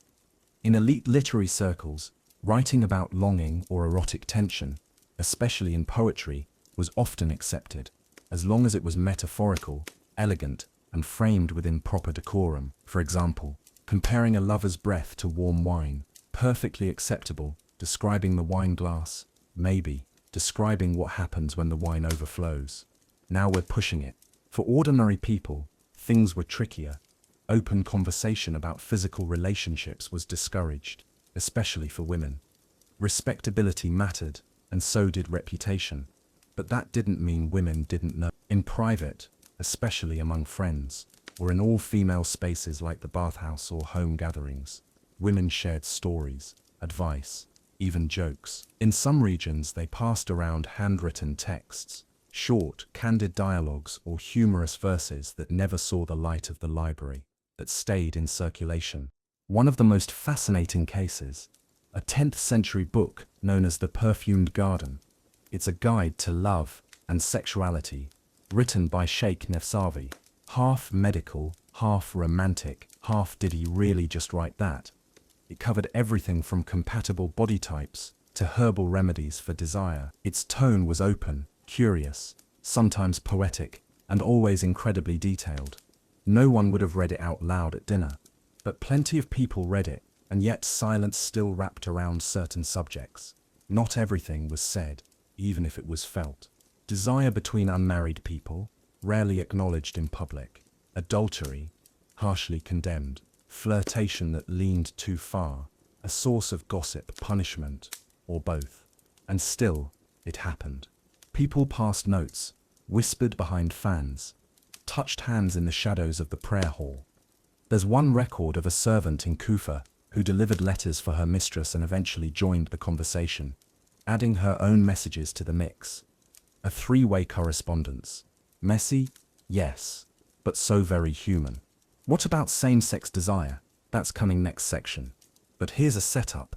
It was written about, extensively, beautifully, often ambiguously, and often with that same blend of acceptance, silence, and tension that surrounded all discussions of intimacy. 1. Quirky tidbit. In some cities, unmarried young men and women were warned not to eat too many dates, not because of sugar, but because of reputation. Dates were considered heating, associated with passion. Eating them too eagerly in public was suggestive. A little too much enthusiasm for honeyed sweets. People would notice and whisper. Even perfumes had coded meanings. Ambergris was rich, heavy, and associated with sensuality. Musk was more romantic, tender. If someone wore both, that was someone making a statement, softly but unmistakably. Still, some topics stayed underground, like sexual trauma, consent, abuse within marriage. These existed, of course, but rarely appeared in official texts. A few brave poets and mystics hinted at them, but mostly, the culture focused on ideal love, mutual, respectful, beautiful, which was hopeful but not always realistic. Historians still argue whether this silence was protective or repressive. Did it shelter private life, or make people suffer alone? Was the whisper enough, or did it hide too much? Probably both. Because even in a world that wrote endless verses about love, the lines between affection, attraction, and power were complicated. Not everything fit into a poem. Not everything could be published in a leather-bound book with gold leaf and scholarly approval. But people still felt it. They still wanted. They still reached. Even if they reached through metaphor, or shadows, or carefully folded notes. So what was sexuality like in the Islamic Golden Age? It was layered, spoken and unspoken, regulated and ignored, tied up in beauty, faith, and reputation. People weren't less human. They were just working within different rules, ones that told them to feel everything, but express it with elegance. And when elegance failed, they turned to silence. And silence, sometimes, was louder than words. Some of the love poems from the Islamic Golden Age don't make sense until you realize they weren't written to women. Tonight, we step into one of the most debated, obscured, and emotionally complex corners of medieval history: same-sex love in the Islamic world. A topic wrapped in contradictions, blurred in metaphor, and yet shockingly written about in full, glowing, unashamed color. Let's be clear up front. The Islamic Golden Age wasn't a utopia of LGBTQ rights. But it also wasn't a monolith of repression. It was a world where same-gender desire was simultaneously condemned in legal texts, joked about in stories, and celebrated in literature, so rich that modern readers often have to stop and ask, wait, is this really from the 11th century? Mainstream fact. Same-sex affection was a recognized theme in classical Arabic and Persian poetry. Male poets in particular wrote openly about their love or infatuation for younger men or adolescent boys. These poems appeared in respected anthologies, recited in courts, and even praised by critics. Not hidden, not censored, just part of the literary landscape. And it wasn't just about aesthetics. Sure, sometimes the poems described a beautiful youth like a painting, long eyelashes, graceful walk, voice like oud strings. But other times the writing went deeper: longing, heartbreak, emotional obsession, the same aching sincerity found in heterosexual love poems, only directed at someone of the same gender. So what was going on? Historians still argue whether these poems reflected real relationships or stylized ideals.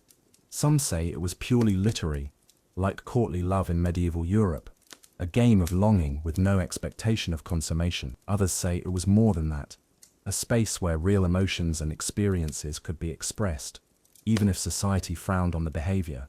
Because socially and legally, same-sex relations were complicated.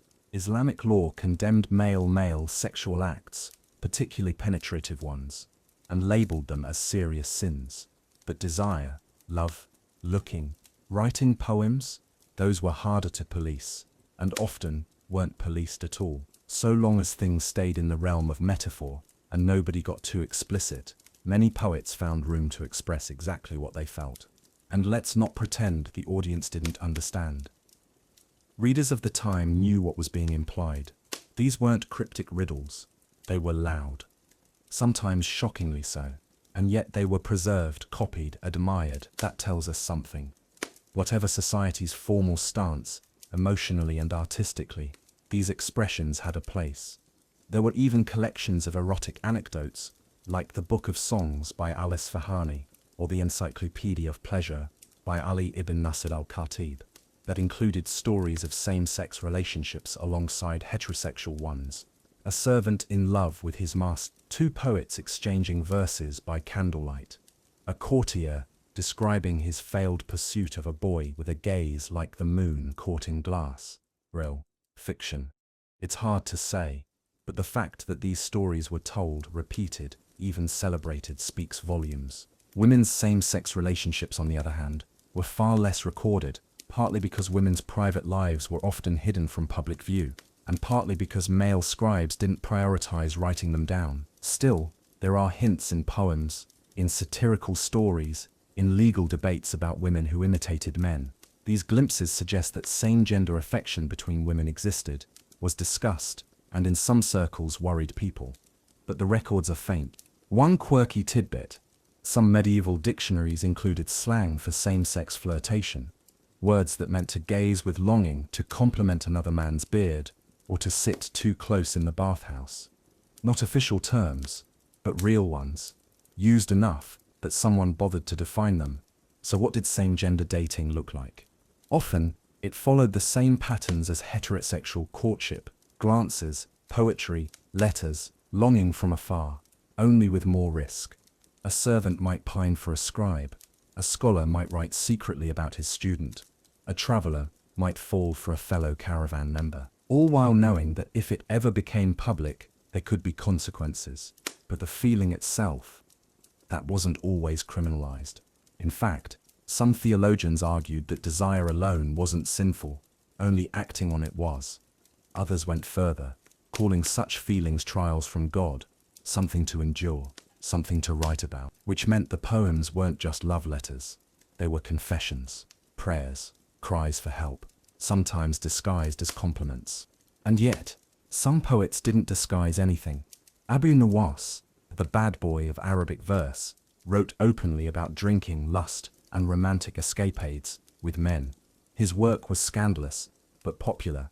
Even caliphs memorized his lines. He was jailed more than once for crossing lines, but he was also celebrated as a literary genius. How do we explain that tension? It's because the Golden Age had layers: public piety, private indulgence, legal limits, artistic freedom, official condemnation, quiet tolerance. It wasn't one thing, it was many things, overlapping, contradicting, and coexisting in the same poem. So what did same-sex love mean in the Islamic Golden Age?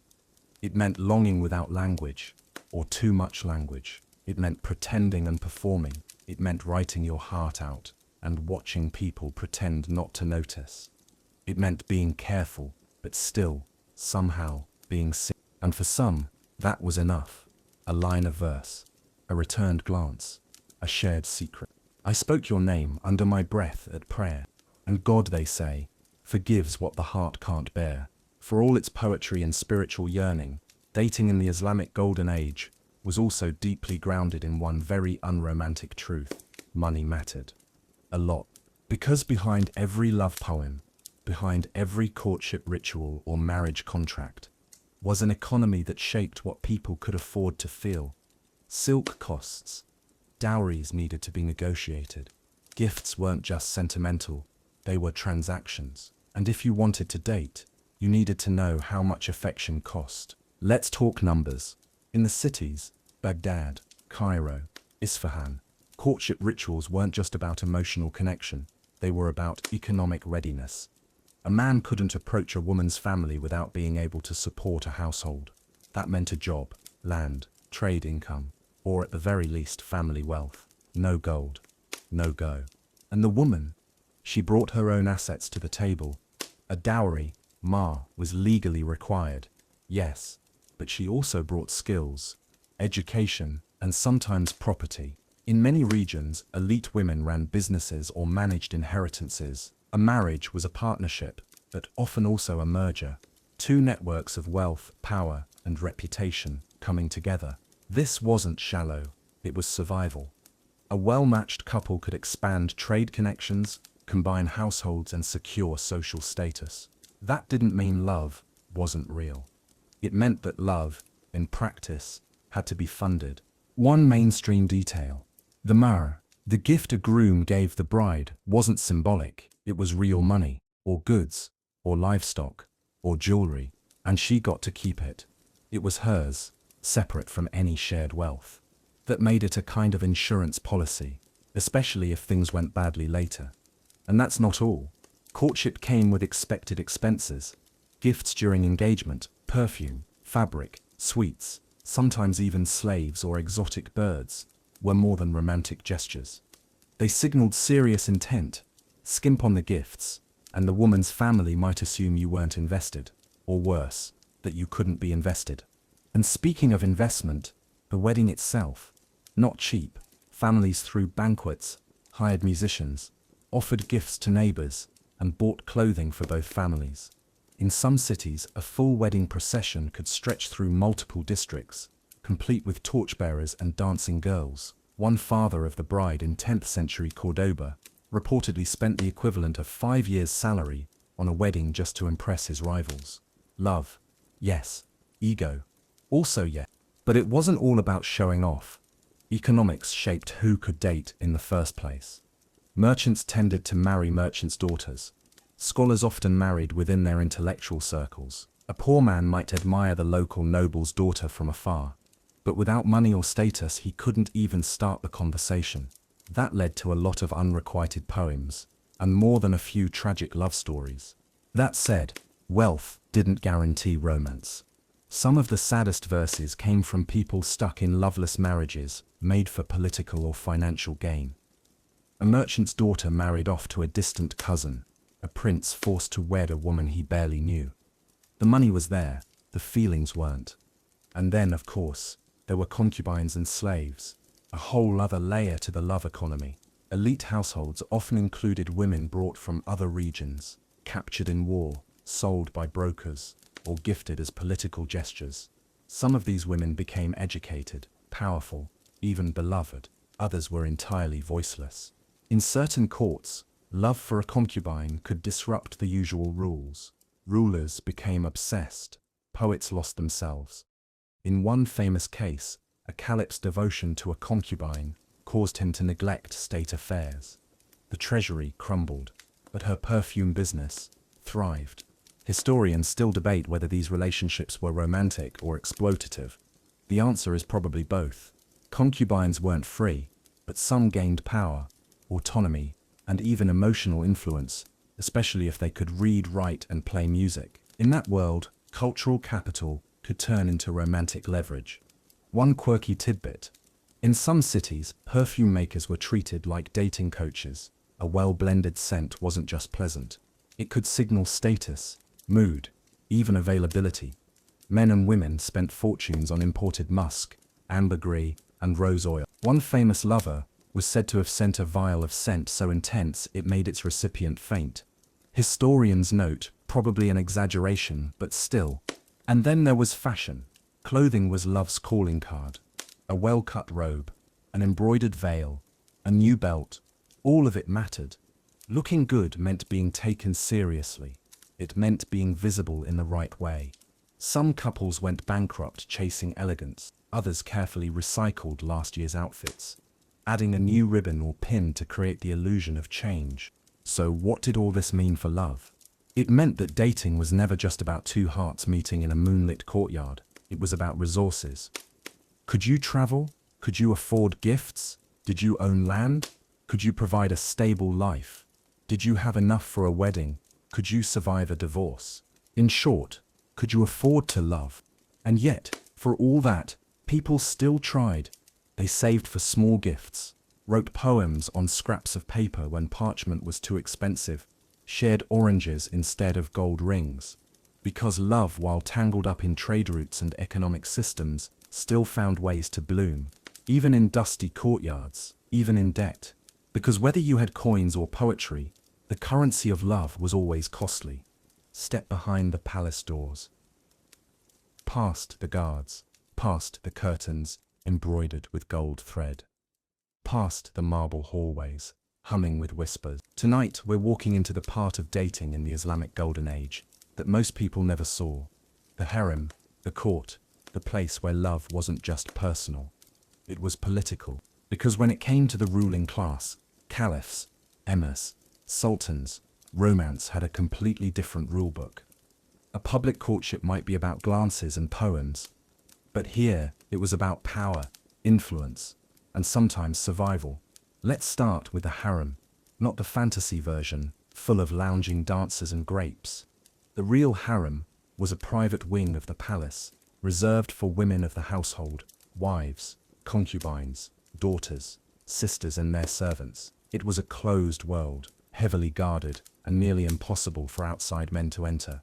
But inside, it was anything but passive. One mainstream fact: many of these women were highly educated, especially the concubines. Why? Because beauty alone wasn't enough to win a ruler's favor.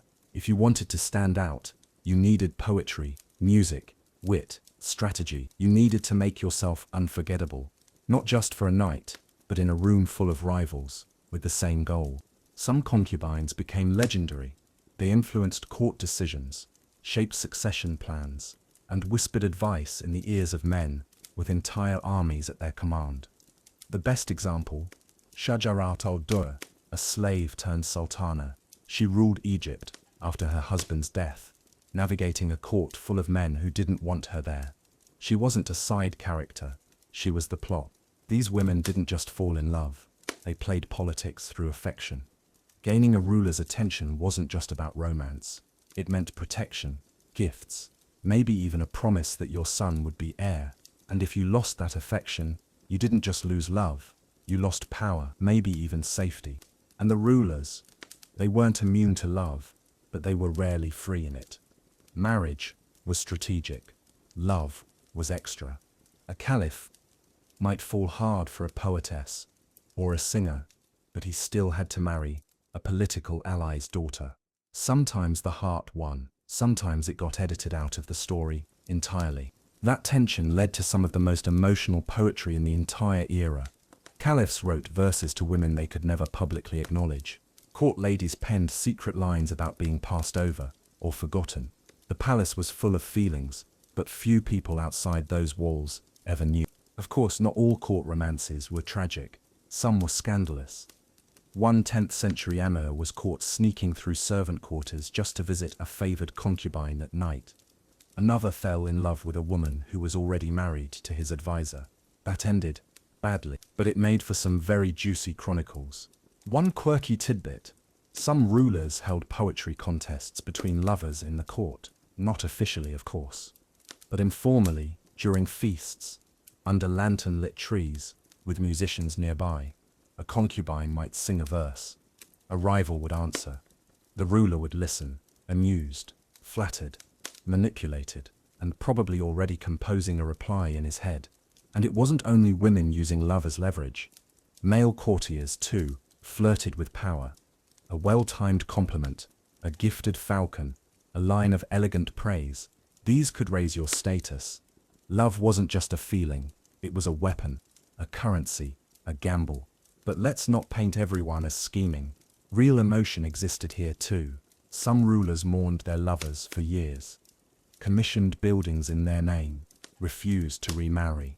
One Persian king kept a concubine's writing desk in his chamber for the rest of his life. The inkwell still smelled of jasmine, and some concubines fell genuinely in love with the ruler, with each other, with courtiers they could never have. Their letters, when preserved, read like sighs, caught on parchment. You passed my door today, and didn't look. What use is gold when the gaze is gone? Still, historians argue how much of this was love, and how much was survival. Were these women romantics, or tacticians? Were they shaping their fate, or just adapting to it? The truth probably sits between the verses. Outside the palace, courtly love had its imitators. Poets tried to recreate what they imagined happened. Behind the curtains, people whispered about who the ruler favored, which concubine was rising, which wife had been moved to a different wing. Love in the palace was both entertainment and warning, a lesson that affection without power was fragile, and power without affection was cold. So what was dating like behind palace walls?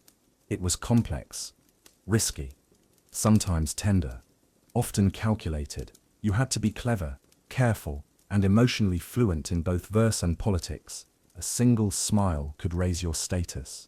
A single night could alter the balance of the court. And yet, some of those smiles were real. Some of those nights meant everything. Because even in a world ruled by armies and alliances, the heart still tried to speak. There's a quiet kind of desperation in a gift meant to make someone fall in love with you. It might be a poem, or a silk scarf soaked in perfume. Or, if you lived in the Islamic Golden Age, a spoonful of cinnamon stirred into a honey drink under a full moon, just because someone's aunt swore it worked. Welcome to the world of love potions, perfumes and astrology, where romance wasn't just emotional or spiritual. It was also chemical, celestial, and sometimes very sticky. Because when poetry failed and legal routes were too slow, people turned to the sciences of love. Not official science necessarily, but practices that mixed medicine, magic, and superstition in a way that somehow made perfect sense when your heart wouldn't shut up. Let's start with perfumes. One mainstream fact: scent played a huge role in courtship, not just smelling nice, but using specific fragrances for specific results. Oud musk, rosewater, saffron, ambergris, each had its own reputation. Musk was sensual, oud was grounding, ambergris, whale secretion, in case you were wondering, was a luxury product, known for deep, warm, seductive notes. People didn't just wear perfumes, they steeped their letters in them, burned incense before receiving a guest, applied oils to pulse points with the precision of a surgeon, hoping for heart failure, in the good way. There was a whole science to it. Books were written not only about scent combinations, but when and how to use them. Some lovers even created personal blends to signal their presence, or to haunt the memory of someone they couldn't reach. And it wasn't all superficial. Islamic medicine recognized the emotional impact of scent. Physicians like Al-Razi and Ibn Sina noted that certain smells could calm the mind, arouse the senses, even treat heartache. A rose in bloom wasn't just pretty, it was therapy, romance, in a bottle. But what if that didn't work? Enter the love potion. This wasn't just the stuff of fairy tales. Recipes circulated in secret, tucked into women's dowries, whispered by midwives and bathhouse workers. They involved everything from crushed rose petals and saffron to ground date seeds and powdered pearls. Honey was almost always a base. It preserved the ingredients and sweetened the memory. Some added cinnamon to heat the blood. Others insisted on reciting certain verses or prayers while mixing. One recipe even required mixing the potion under starlight, but only if Venus was visible. Which brings us to astrology. Yes, astrology, a fully respected field during the Islamic Golden Age. Scholars mapped the skies with incredible precision, not just for farming or navigation, but for love. If you wanted to know whether the timing was right to confess your feelings or propose marriage, you didn't just guess, you consulted the stars. Certain times were considered auspicious: Venus in ascension, good for love; Mercury in retrograde, just wait. Astrology manuals included love charts, compatibility predictions, and rituals meant to soften a heart from afar. Some nobles even timed their weddings around planetary movements, believing a strong alignment would bless the union and maybe keep in-laws at bay. Of course, not everyone believed this stuff. Legal scholars often rolled their eyes. Religious figures warned against relying on the stars instead of God. But for many, especially women with limited public influence, these quiet sciences were tools of agency, ways to act, to hope, to do something about the person they couldn't stop thinking about. And sometimes, these rituals weren't about another person at all. One lesser-known tradition, the self-love charm, a mixture of herbs and scent, sometimes worn as a necklace or sewn into clothing, meant to boost confidence and attract attention. Not love spells in the classic sense, but rituals of presentation, like wearing your favorite outfit, only with more clothes and slightly more danger of allergic reaction. One quirky tidbit. In some towns it was believed that if you accidentally shared a drink with someone while Venus was rising, you were fated to fall in love. Cue the sudden panic around shared cups at public fountains. And of course clever matchmakers used this myth to arrange such accidents. Oh no, you drank from her goblet? Oh well, guess you're soulmates now. Still, for every hopeful potion, there were equal and opposite rumors. Anti-love charms, used to cool feelings, end affairs, or keep rivals at bay. Some involved bitter herbs. Some involved writing someone's name on parchment and placing it under running water. One bizarre method claimed rubbing a pomegranate against your forehead while thinking of your ex would dry your desire. No record if that one worked. Probably made you smell great though. Historians still argue whether these rituals were deeply believed or more like therapeutic theatre, something to do when nothing else worked. But the fact that they were practiced, remembered, and passed down tells us something important. Love wasn't just emotional, it was physical. Elemental. People felt it in their bodies, their skin, their sleep. And when you're that consumed, you'll try anything. Brew something sweet, light a scented flame, look to the stars, just in case. Because when the poem didn't land and the letter was ignored, and the family said no, maybe just maybe, that orange blossom oil or honeyed tea or moonlit ritual would shift the balance. Because in love, as in life, a little magic never hurts. Let's talk about something not every love story survives: the breakup. Because while we often imagine the Islamic Golden Age as a swirl of poetry and perfect marriages, not all courtships ended in happily ever afters. Hearts were broken, engagements collapsed, marriages dissolved, and sometimes the most passionate verses were the ones written after love had fled the room. Tonight, we're peeling back the velvet curtain to explore what happened when love went wrong and what people did about it. Let's start with a mainstream truth that might surprise you. Divorce was legal, and in many regions relatively common during the Islamic Golden Age.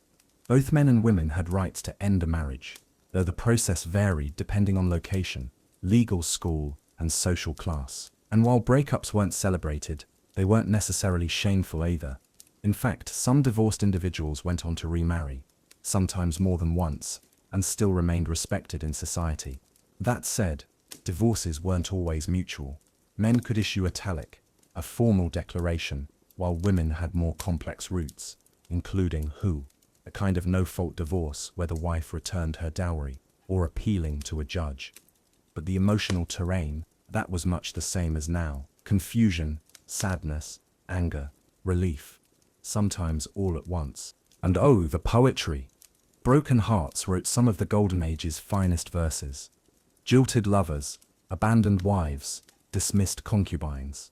They all had something to say, and when they had the means, they said it beautifully. In Baghdad, one 12th century noblewoman reportedly hired a calligrapher to write her post-divorce poetry in gold leaf.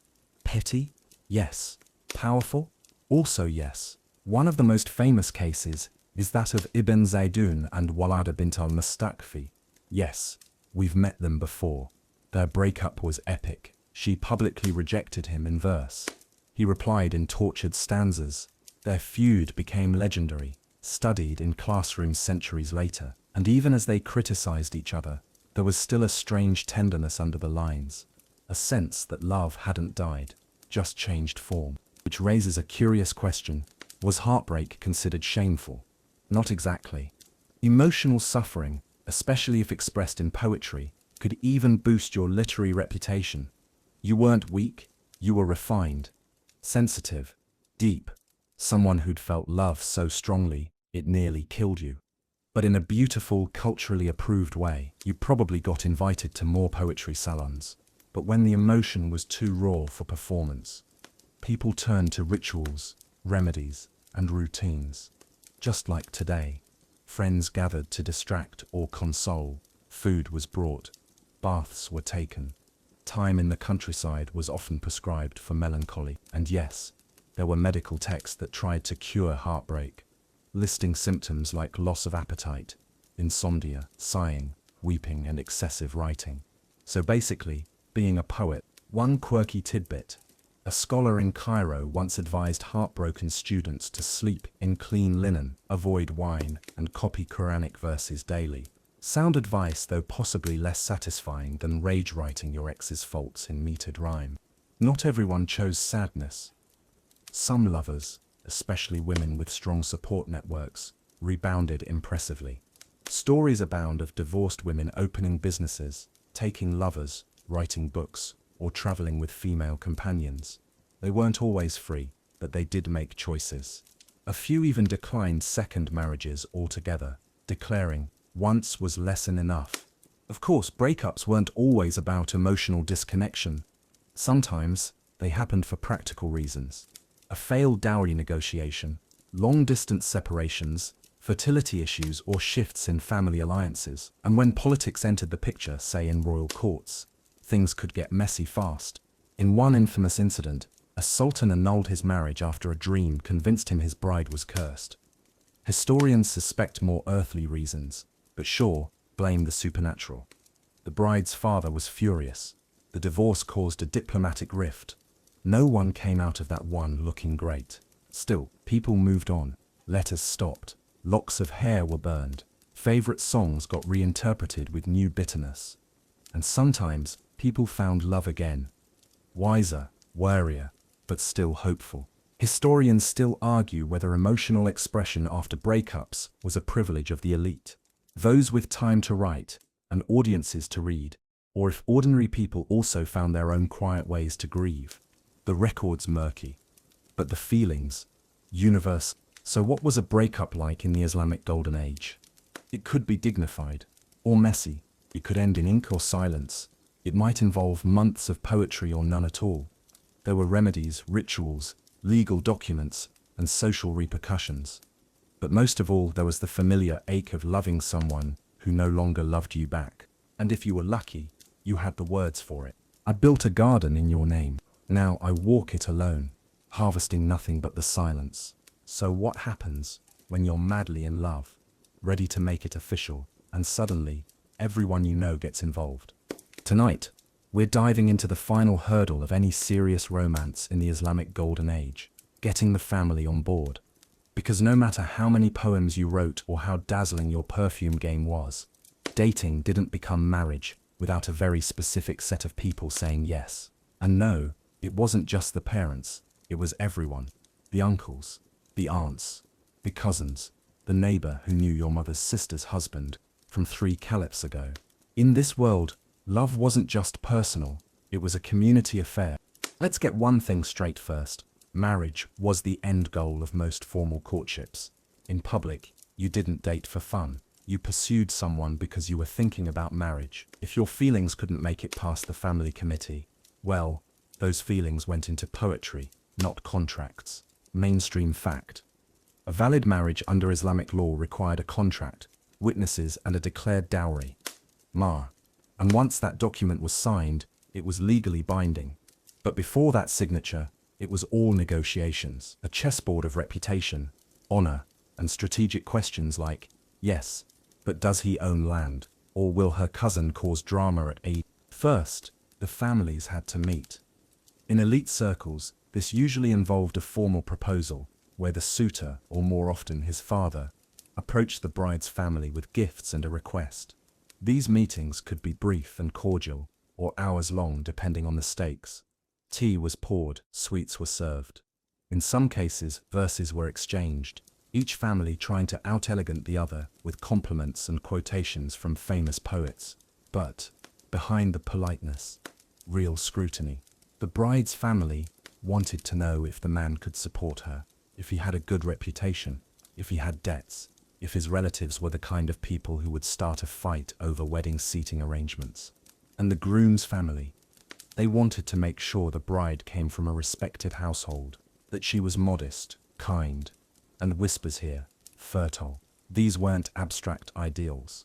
These were discussed openly, because in many ways this was a merger of families, not just two people figuring out if they liked the same music. Women, of course, weren't just passive in this process. While not every woman had the same level of say, Islamic law required her consent for the marriage to be valid.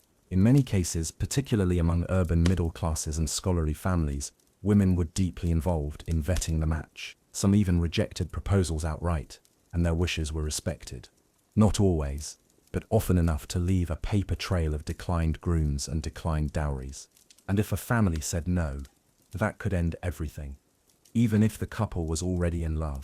Even if poems had been written, perfumes exchanged, and vows whispered in secret. A disapproving father, a suspicious aunt, or a spiteful cousin could unravel a year of careful courtship, and you didn't fight that lightly. One quirky tidbit.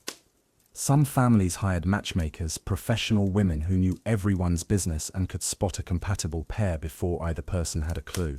They charged fees, arranged meetings, and sometimes faked visions just to make a match sound divinely approved. Manipulative? Maybe. But hey, if you ended up happy, was it really a lie? When both families finally agreed, the celebration could begin. Engagements were announced, gifts were exchanged. In wealthier households, the bride's family might receive embroidered garments, jewelry, and sometimes, oddly enough, sugar sculptures shaped like animals, a symbol of sweetness to come. Or just proof that you had enough money to pay someone to mold a gazelle out of candy. Then came the contract, drawn up by a legal scholar, often customized with clauses. Some women added conditions. He cannot take a second wife, or she keeps control of her business income.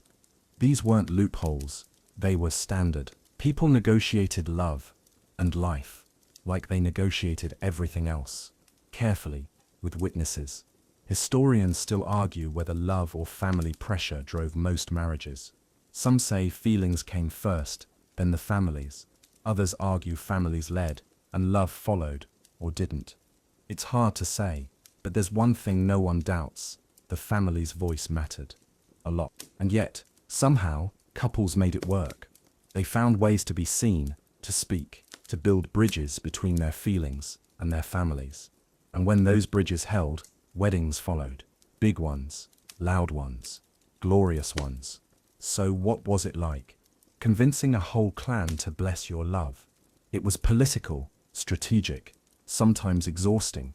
You needed patience, allies, luck, and enough charm to win over a skeptical uncle who hadn't smiled since the Abbasid dynasty. But when it worked, it meant your love could step into the light. No more whispering, no more shadows, just a room full of people eating stuffed dates and nodding like, yes, we approve. And in that world, approval meant everything.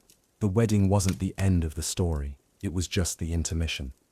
Because in the Islamic Golden Age, what happened after the marriage contract was signed mattered just as much as the courting that led up to it. Tonight, we step into the most private chapter yet. Early married life.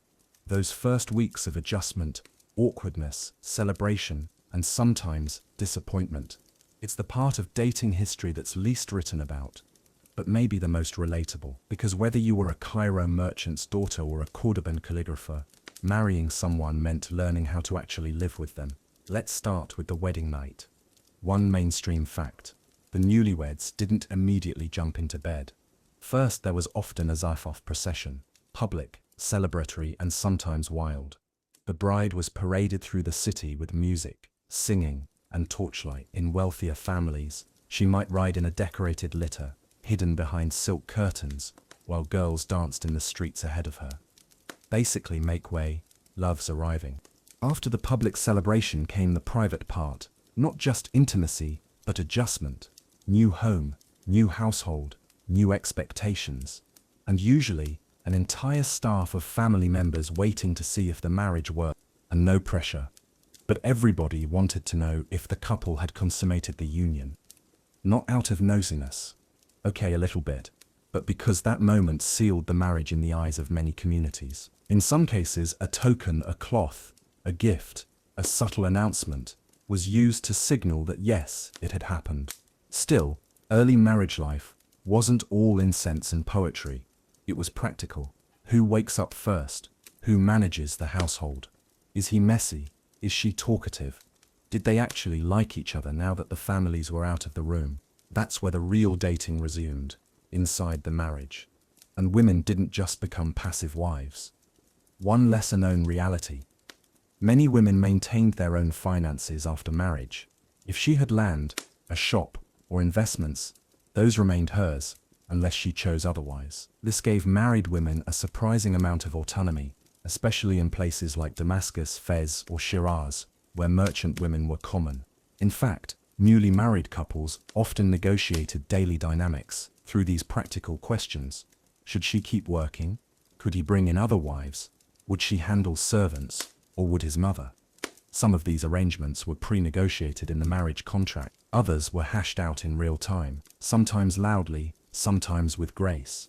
And intimacy. It came in layers.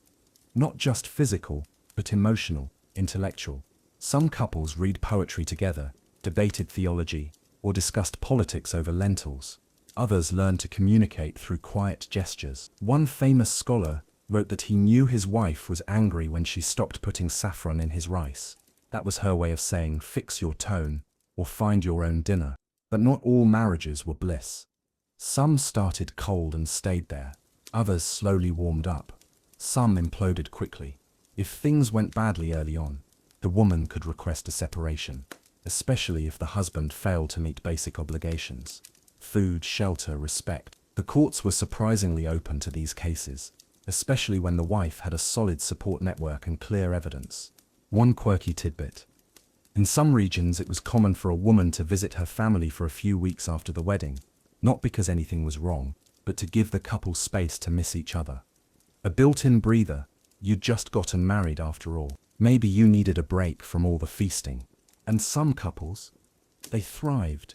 We have records of partnerships that lasted decades, where couples worked together in business, raised children, hosted salons, and were referred to admiringly as a pair of pearls. Love didn't always fade after the wedding. Sometimes it got better, quieter maybe, but deeper. Less verse, more comfort. Still, early marriage was a trial run, and for many, it was where real romantic compatibility revealed itself. You could fake chemistry at a poetry contest.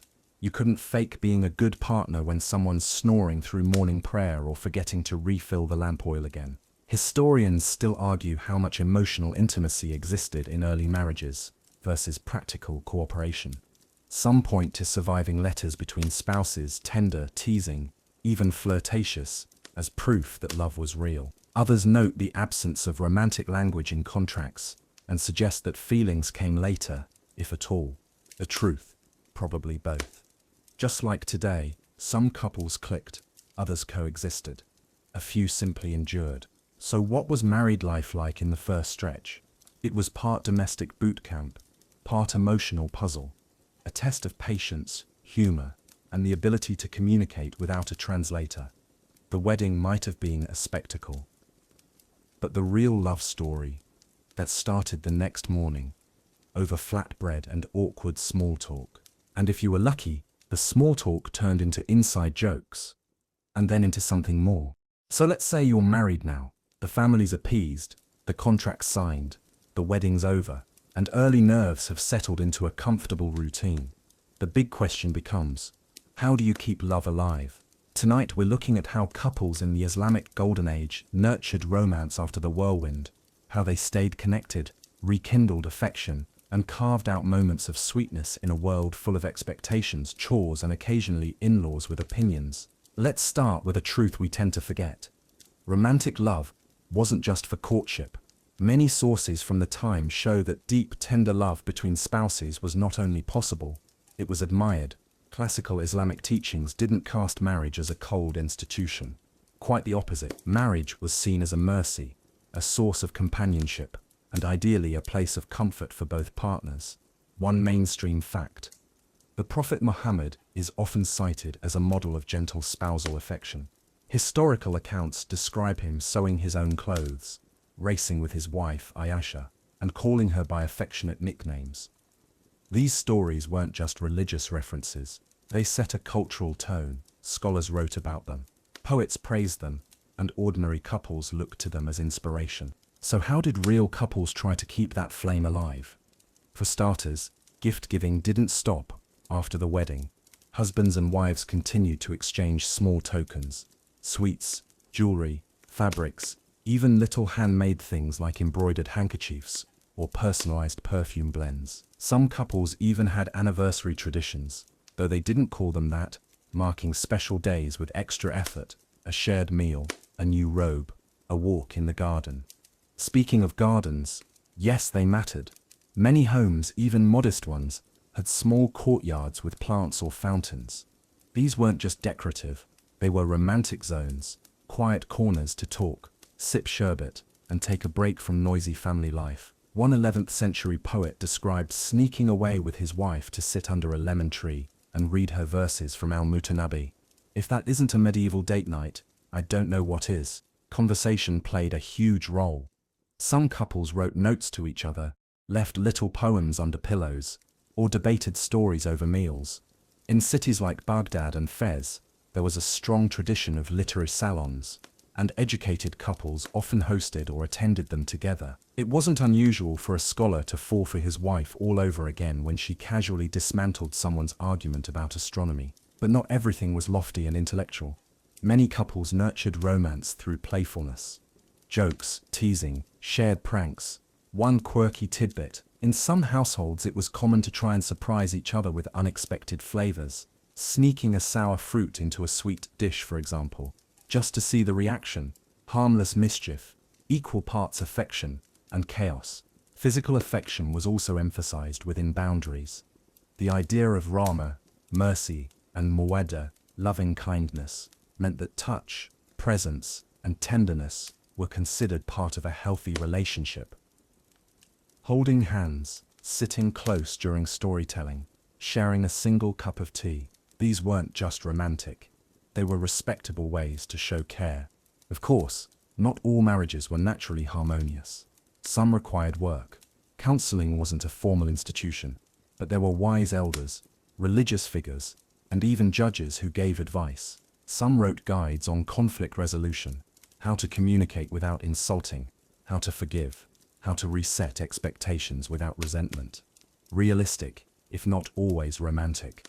Historians still argue whether most marriages truly involved romantic intimacy, or whether affection was more of a bonus. But again, the texts suggest both. For every purely practical marriage, there was another one, where the couple composed joint poems, co-managed businesses, or walked to the mosque side by side every morning. And in cases where romance faded, people noticed. There are poems full of regret, husbands writing about wives they failed to appreciate, wives mourning husbands who grew distant. These weren't formulaic laments, they were real, and they sting. But others found renewal. One wife wrote about planting basil outside her husband's window so he'd wake up to the smell. Another made a habit of sneaking his favorite spiced almonds into his saddlebag before trips. Tiny acts, invisible to others, but that's how most real love looks. Quiet, unremarkable, but deeply felt. One delightful detail: couples often had pet names for each other, usually drawn from nature. My pomegranate, little gazelle, star-eyed, not standardized, just whatever fit. There's even one preserved letter, where a wife signs off as your moon in a cloudless sky, which honestly could still work in a text message today. And of course the best fuel for affection was shared laughter. It wasn't all serious prayers and long poems. One Cairo storyteller wrote that a wife who laughs at her husband's jokes even when they're bad will live twice as long. Scientific proof pending, but she's onto something. So how did they keep love going?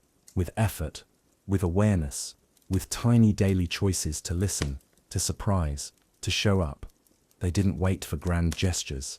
They created small moments, a shared cup, a stolen joke, a poem whispered under breath, as the call to prayer echoed in the distance.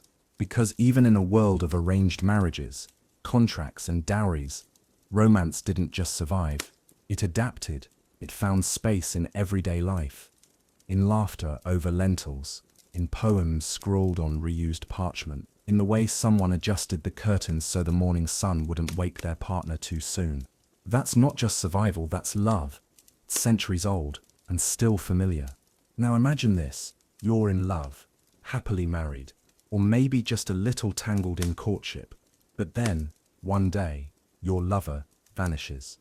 Not because they left you for someone else, but because they went on a pilgrimage, or a long trade journey, or got caught up in a border skirmish on the road to Samarkand. Welcome to one of the most unpredictable aspects of love in the Islamic Golden Age, distance. Tonight we're looking at how people kept relationships alive, or didn't, when travel, war, and religion pulled couples apart. Because this was a world where absence didn't just make the heart grow fonder, it made it desperate, or imaginative, or both. Let's start with a truth that shaped everything. Mobility was constant. Scholars traveled to study, traders vanished for years. Along the Silk Road, soldiers were stationed hundreds of miles from home, and every able-bodied Muslim with the means was expected to make the Hajj pilgrimage to Mecca at least once, a journey that could take months or more. So if you were in love, good luck staying in the same place. Mainstream fact: long-distance love letters were common, not just formal updates about health and business, but deeply personal messages. Lovers sent poems, pressed flowers, tokens, even strands of hair. The postal systems in places like Abbasid Baghdad and Fatimid Cairo were surprisingly efficient if your camel courier didn't get distracted or robbed. Letters weren't just informative, they were performative, a way to remind the other person not just what you were doing, but how you were feeling. "I sleep under unfamiliar stars," one merchant wrote to his wife, "but your name warms me more than my blanket." He also added a shopping list on the back, because love and logistics often coexist. One quirky tidbit: some long-distance lovers developed code words to disguise their emotions in letters. Not just for secrecy, but for decency. Instead of saying, "I miss your touch," a woman might write, "I miss the way you corrected my recitation." Anyone reading it would assume she meant Quranic verses. The recipient would know better. And waiting wasn't passive. Some wives ran their husbands' businesses in their absence, kept up the household, raised the children, and still found time to write devastating verses like, "The lantern burns slower without you. Even the bread has less flavor." For couples already married, separation brought risk. If a husband was gone for too long without sending money or news, a wife could sometimes petition for legal separation. Some courts had waiting periods, 6 months, 1 year, after which she could seek a divorce if he was assumed dead or permanently absent. But that came with its own emotional toll. How long do you wait for someone who might never come back? Historians still debate how widespread romantic letter writing was among non-elites. Most of our surviving love letters come from wealthy, literate circles, but we do know that oral messages, spoken poems, memorized promises, voice relayed through caravan messengers, were common even among less educated couples. Words traveled. Somehow they always did, but some couples found ways to stay connected. Merchants sent their wives bolts of rare fabric or spices they'd never seen before. Scholars mailed handwritten pages of their latest theological arguments, complete with doodles in the margins. Poets exchanged verses that read like duets, written months apart but perfectly matched in rhythm. Of course, not all long-distance relationships survived. Travel was dangerous. Illness, robbery, political upheaval. Any of these could interrupt a courtship permanently. And even if both parties survived, feelings sometimes shifted. One woman wrote to her husband, after 2 years apart, "You left me with verses, you return with debts." Not exactly a warm welcome. It made everything slower and stranger. A man might propose in person, then disappear for a year to get his finances in order. Meanwhile, the woman's family had to decide whether to wait or move on. Some courtships stretched across years and time zones. Others collapsed under the weight of silence. And it wasn't just lovers writing. Parents sent letters to prospective sons-in-law. Matchmakers mailed descriptions and exaggerated praises. One woman's aunt reportedly wrote that her niece had eyes like the tigress in spring, which sounds poetic until you remember the Tigris floods in spring. Interpret that how you will. But what did distance do to dating? One woman wrote, "I have made tea every morning, as if you might walk through the door. The tea is bitter now." That's not just romance, that's routine grief, a love held alive by habit and the faint possibility that someday a knock might come. Still, people hoped, they waited, they dreamed, and sometimes it did. A caravan would arrive. A ship would dock. A dusty traveler would appear at the city gate, clutching a satchel and looking far older than when he left. And somehow, the love was still there, changed. Maybe, but not broken. So what did distance mean for love in the Islamic Golden Age? Because even when bodies couldn't stay, hearts often tried to wait. It meant longing, patience, trust, improvised communication. It meant turning a single letter into a lifeline, a single poem into a prayer. And even when that prayer wasn't answered, when the lover never came back, the words often remained, scribbled, smudged, kept beneath a pillow. Let's start with the obvious taboos: class, religion, and social standing. A merchant's daughter falling for a servant, a court poet in love with a slave, a Muslim falling for a Christian or Jewish neighbor. These were the stories that rarely made it into family records, but sometimes slipped into poems, whispered songs, and legal cases that baffled the scholars, because some people loved in ways they weren't supposed to. And just like now, those stories didn't always end neatly. By now you've seen how love in the Islamic Golden Age danced between poetry and politics, scent and scholarship, moonlight and marriage contracts. But tonight, we're stepping off the main road, away from the palaces, markets, and respectable families, and into the world of taboo romance. Mainstream fact: Islamic societies during the Golden Age were multi-religious and multicultural. Muslims, Christians, Jews, Zoroastrians, and others often lived side by side. They worked in the same cities, walked the same streets, even shared public baths. So of course, sometimes they fell in love.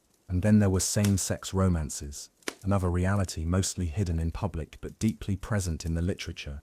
And while some interfaith relationships existed peacefully, many faced real resistance. Religious law and community pressure often kept people apart, or forced one person to convert, usually under family pressure, before any marriage could take place. One chronicler, in 11th century Andalusia, wrote of a Jewish woman who secretly exchanged love poems with a Muslim calligrapher for years. They never married, but their verses survived in different libraries, matched in rhythm, even if their lives couldn't be. Many poets, especially male poets, wrote openly of love for other men. Not just metaphor or literary play, but real, aching love. In Abbasid Baghdad, it wasn't uncommon for elite men to write verse praising the beauty of a young male student, singer, or page. These relationships were complex, sometimes platonic, sometimes not, and society's response? Well, it depended. And yes, women wrote love poems to women too. Fewer have survived, but some are breathtaking. One such poem, likely written by a concubine in a Cairo harem, ends with, "She braided my hair and undid my breath. If that's not love, I don't know what is." In some cities and circles, such poems were seen as high art. In others, they were frowned upon or even banned. Historians still argue whether these verses reflected lived relationships or just literary tropes. The truth probably falls somewhere in between. Real feelings expressed through stylized formats, shaped by both affection and danger. But secrecy came with costs. Lovers who broke taboos risked everything: status, safety, even their lives. Elopement was rare and dangerous. Runaways were pursued by families, especially if dowries had already been exchanged or reputations were at stake. One famous case involved a young woman who fled with a traveling musician. Her brothers caught them 2 cities later. The musician vanished. She returned home, wrote poems under a false name, and never married. One quirky tidbit: there were secret marriage rituals performed by close-knit communities outside the legal system. These weren't legally binding, but they carried emotional weight. A shared oath, a swapped token, a vow whispered under a particular tree. People made their own rules when society refused to honor their love. So how did people live with these forbidden loves? They wrote, they dreamed, they coded. Love letters, avoided names. Poems used ambiguous pronouns. Lovers developed secret languages. References only they understood. A certain bird in a verse, a phrase with two meanings, a scent left on a garment. It was part romance, part resistance. And even when things ended, the memory stayed.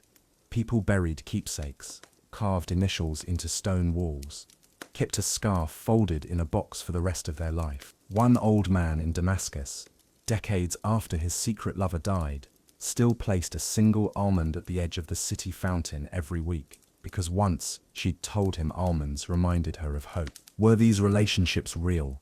Were they common? Historians still debate that. The record is fragmentary, filtered through moral lenses and erased by centuries of shame or silence. But the voices that survive, cracked, poetic, determined, say yes. People loved dangerously and deeply. So what did taboo dating look like in the Islamic Golden Age? And yet they kept loving. It was whispered, it was hidden. Sometimes it burned bright and fast. Other times it endured for decades, kept alive by longing, coded language, and impossible hope. It meant risking everything for someone you weren't allowed to touch. It meant walking past each other in the market with blank faces and breaking hearts. It meant praying no one ever read your diary. Because sometimes the rules couldn't contain the feeling. And even when the world said no, the heart still wrote yes in the margins. And now we arrive at the quiet end of the story. Not a grand conclusion, but a soft closing of the curtain. Because for all the poetry and rituals, all the longing glances and perfumed letters, dating in the Islamic Golden Age wasn't about finding a soulmate in a perfect world. It was about navigating love in a world full of limits and still managing to feel deeply anyway. Tonight, we take one last look at what all this courtship added up to. Not just relationships, but a culture of connection. A world that made space for love through poems, perfumes, prayers, contracts, and codes, even when it wasn't easy. Marriage might have been the social endgame, but dating, if we can even call it that, was where the human part happened. The uncertainty, the nerves, the hope. In a society where modesty and privacy were prized, emotional vulnerability still found a way to leak through the cracks. Even behind latticed windows and chaperoned meetings, people flirted, dreamed, plotted, and waited. But despite all that orchestration, the core feeling stayed simple. I like you. Do you like me? Only here, that question might be asked through a falcon feather tucked into a book, or a stanza recited near a fountain, or a handful of saffron left at someone's doorstep. And they didn't do it alone. Dating was a social dance, a family affair, a community sport. Elders offered advice. Friends played matchmaker. A sister might pass along a note. A cousin might sneak you a glance of the person you couldn't stop thinking about. It was collective, complicated, and often very, very clever. And if it worked, a wedding, a partnership, maybe love that grew stronger with time, or maybe just a moment remembered for a lifetime. Historians still argue whether romance was rare or rampant in this era. Some say it lived only in poetry. Others say it was everywhere, disguised. But we know this much. The longing was real. The creativity, unmatched, and the desire to connect, universal. But if it didn't, a poem, a sigh, a scar, a story passed down to a niece who might try her luck in the next season. So what did dating mean in the Islamic Golden Age? It meant restraint and ritual, but also spontaneity and surprise. It meant knowing the rules and knowing how to bend them with grace. It meant trusting the stars, the scent of someone's cloak, the timing of a verse. It meant finding ways to express something you weren't always allowed to say. And above all, it meant trying. Because no matter the century, no matter the custom, no matter the cost, people still looked at each other across the room and hoped. So now, close your eyes. Let the world we just visited fade like the last embers of a candle in a marble chamber. The streets of Baghdad have quieted. The lanterns in Cordoba's patios flicker out. Somewhere, A jasmine-scented letter remains folded in a wooden box no one has opened in centuries, and yet the feeling inside it still lingers.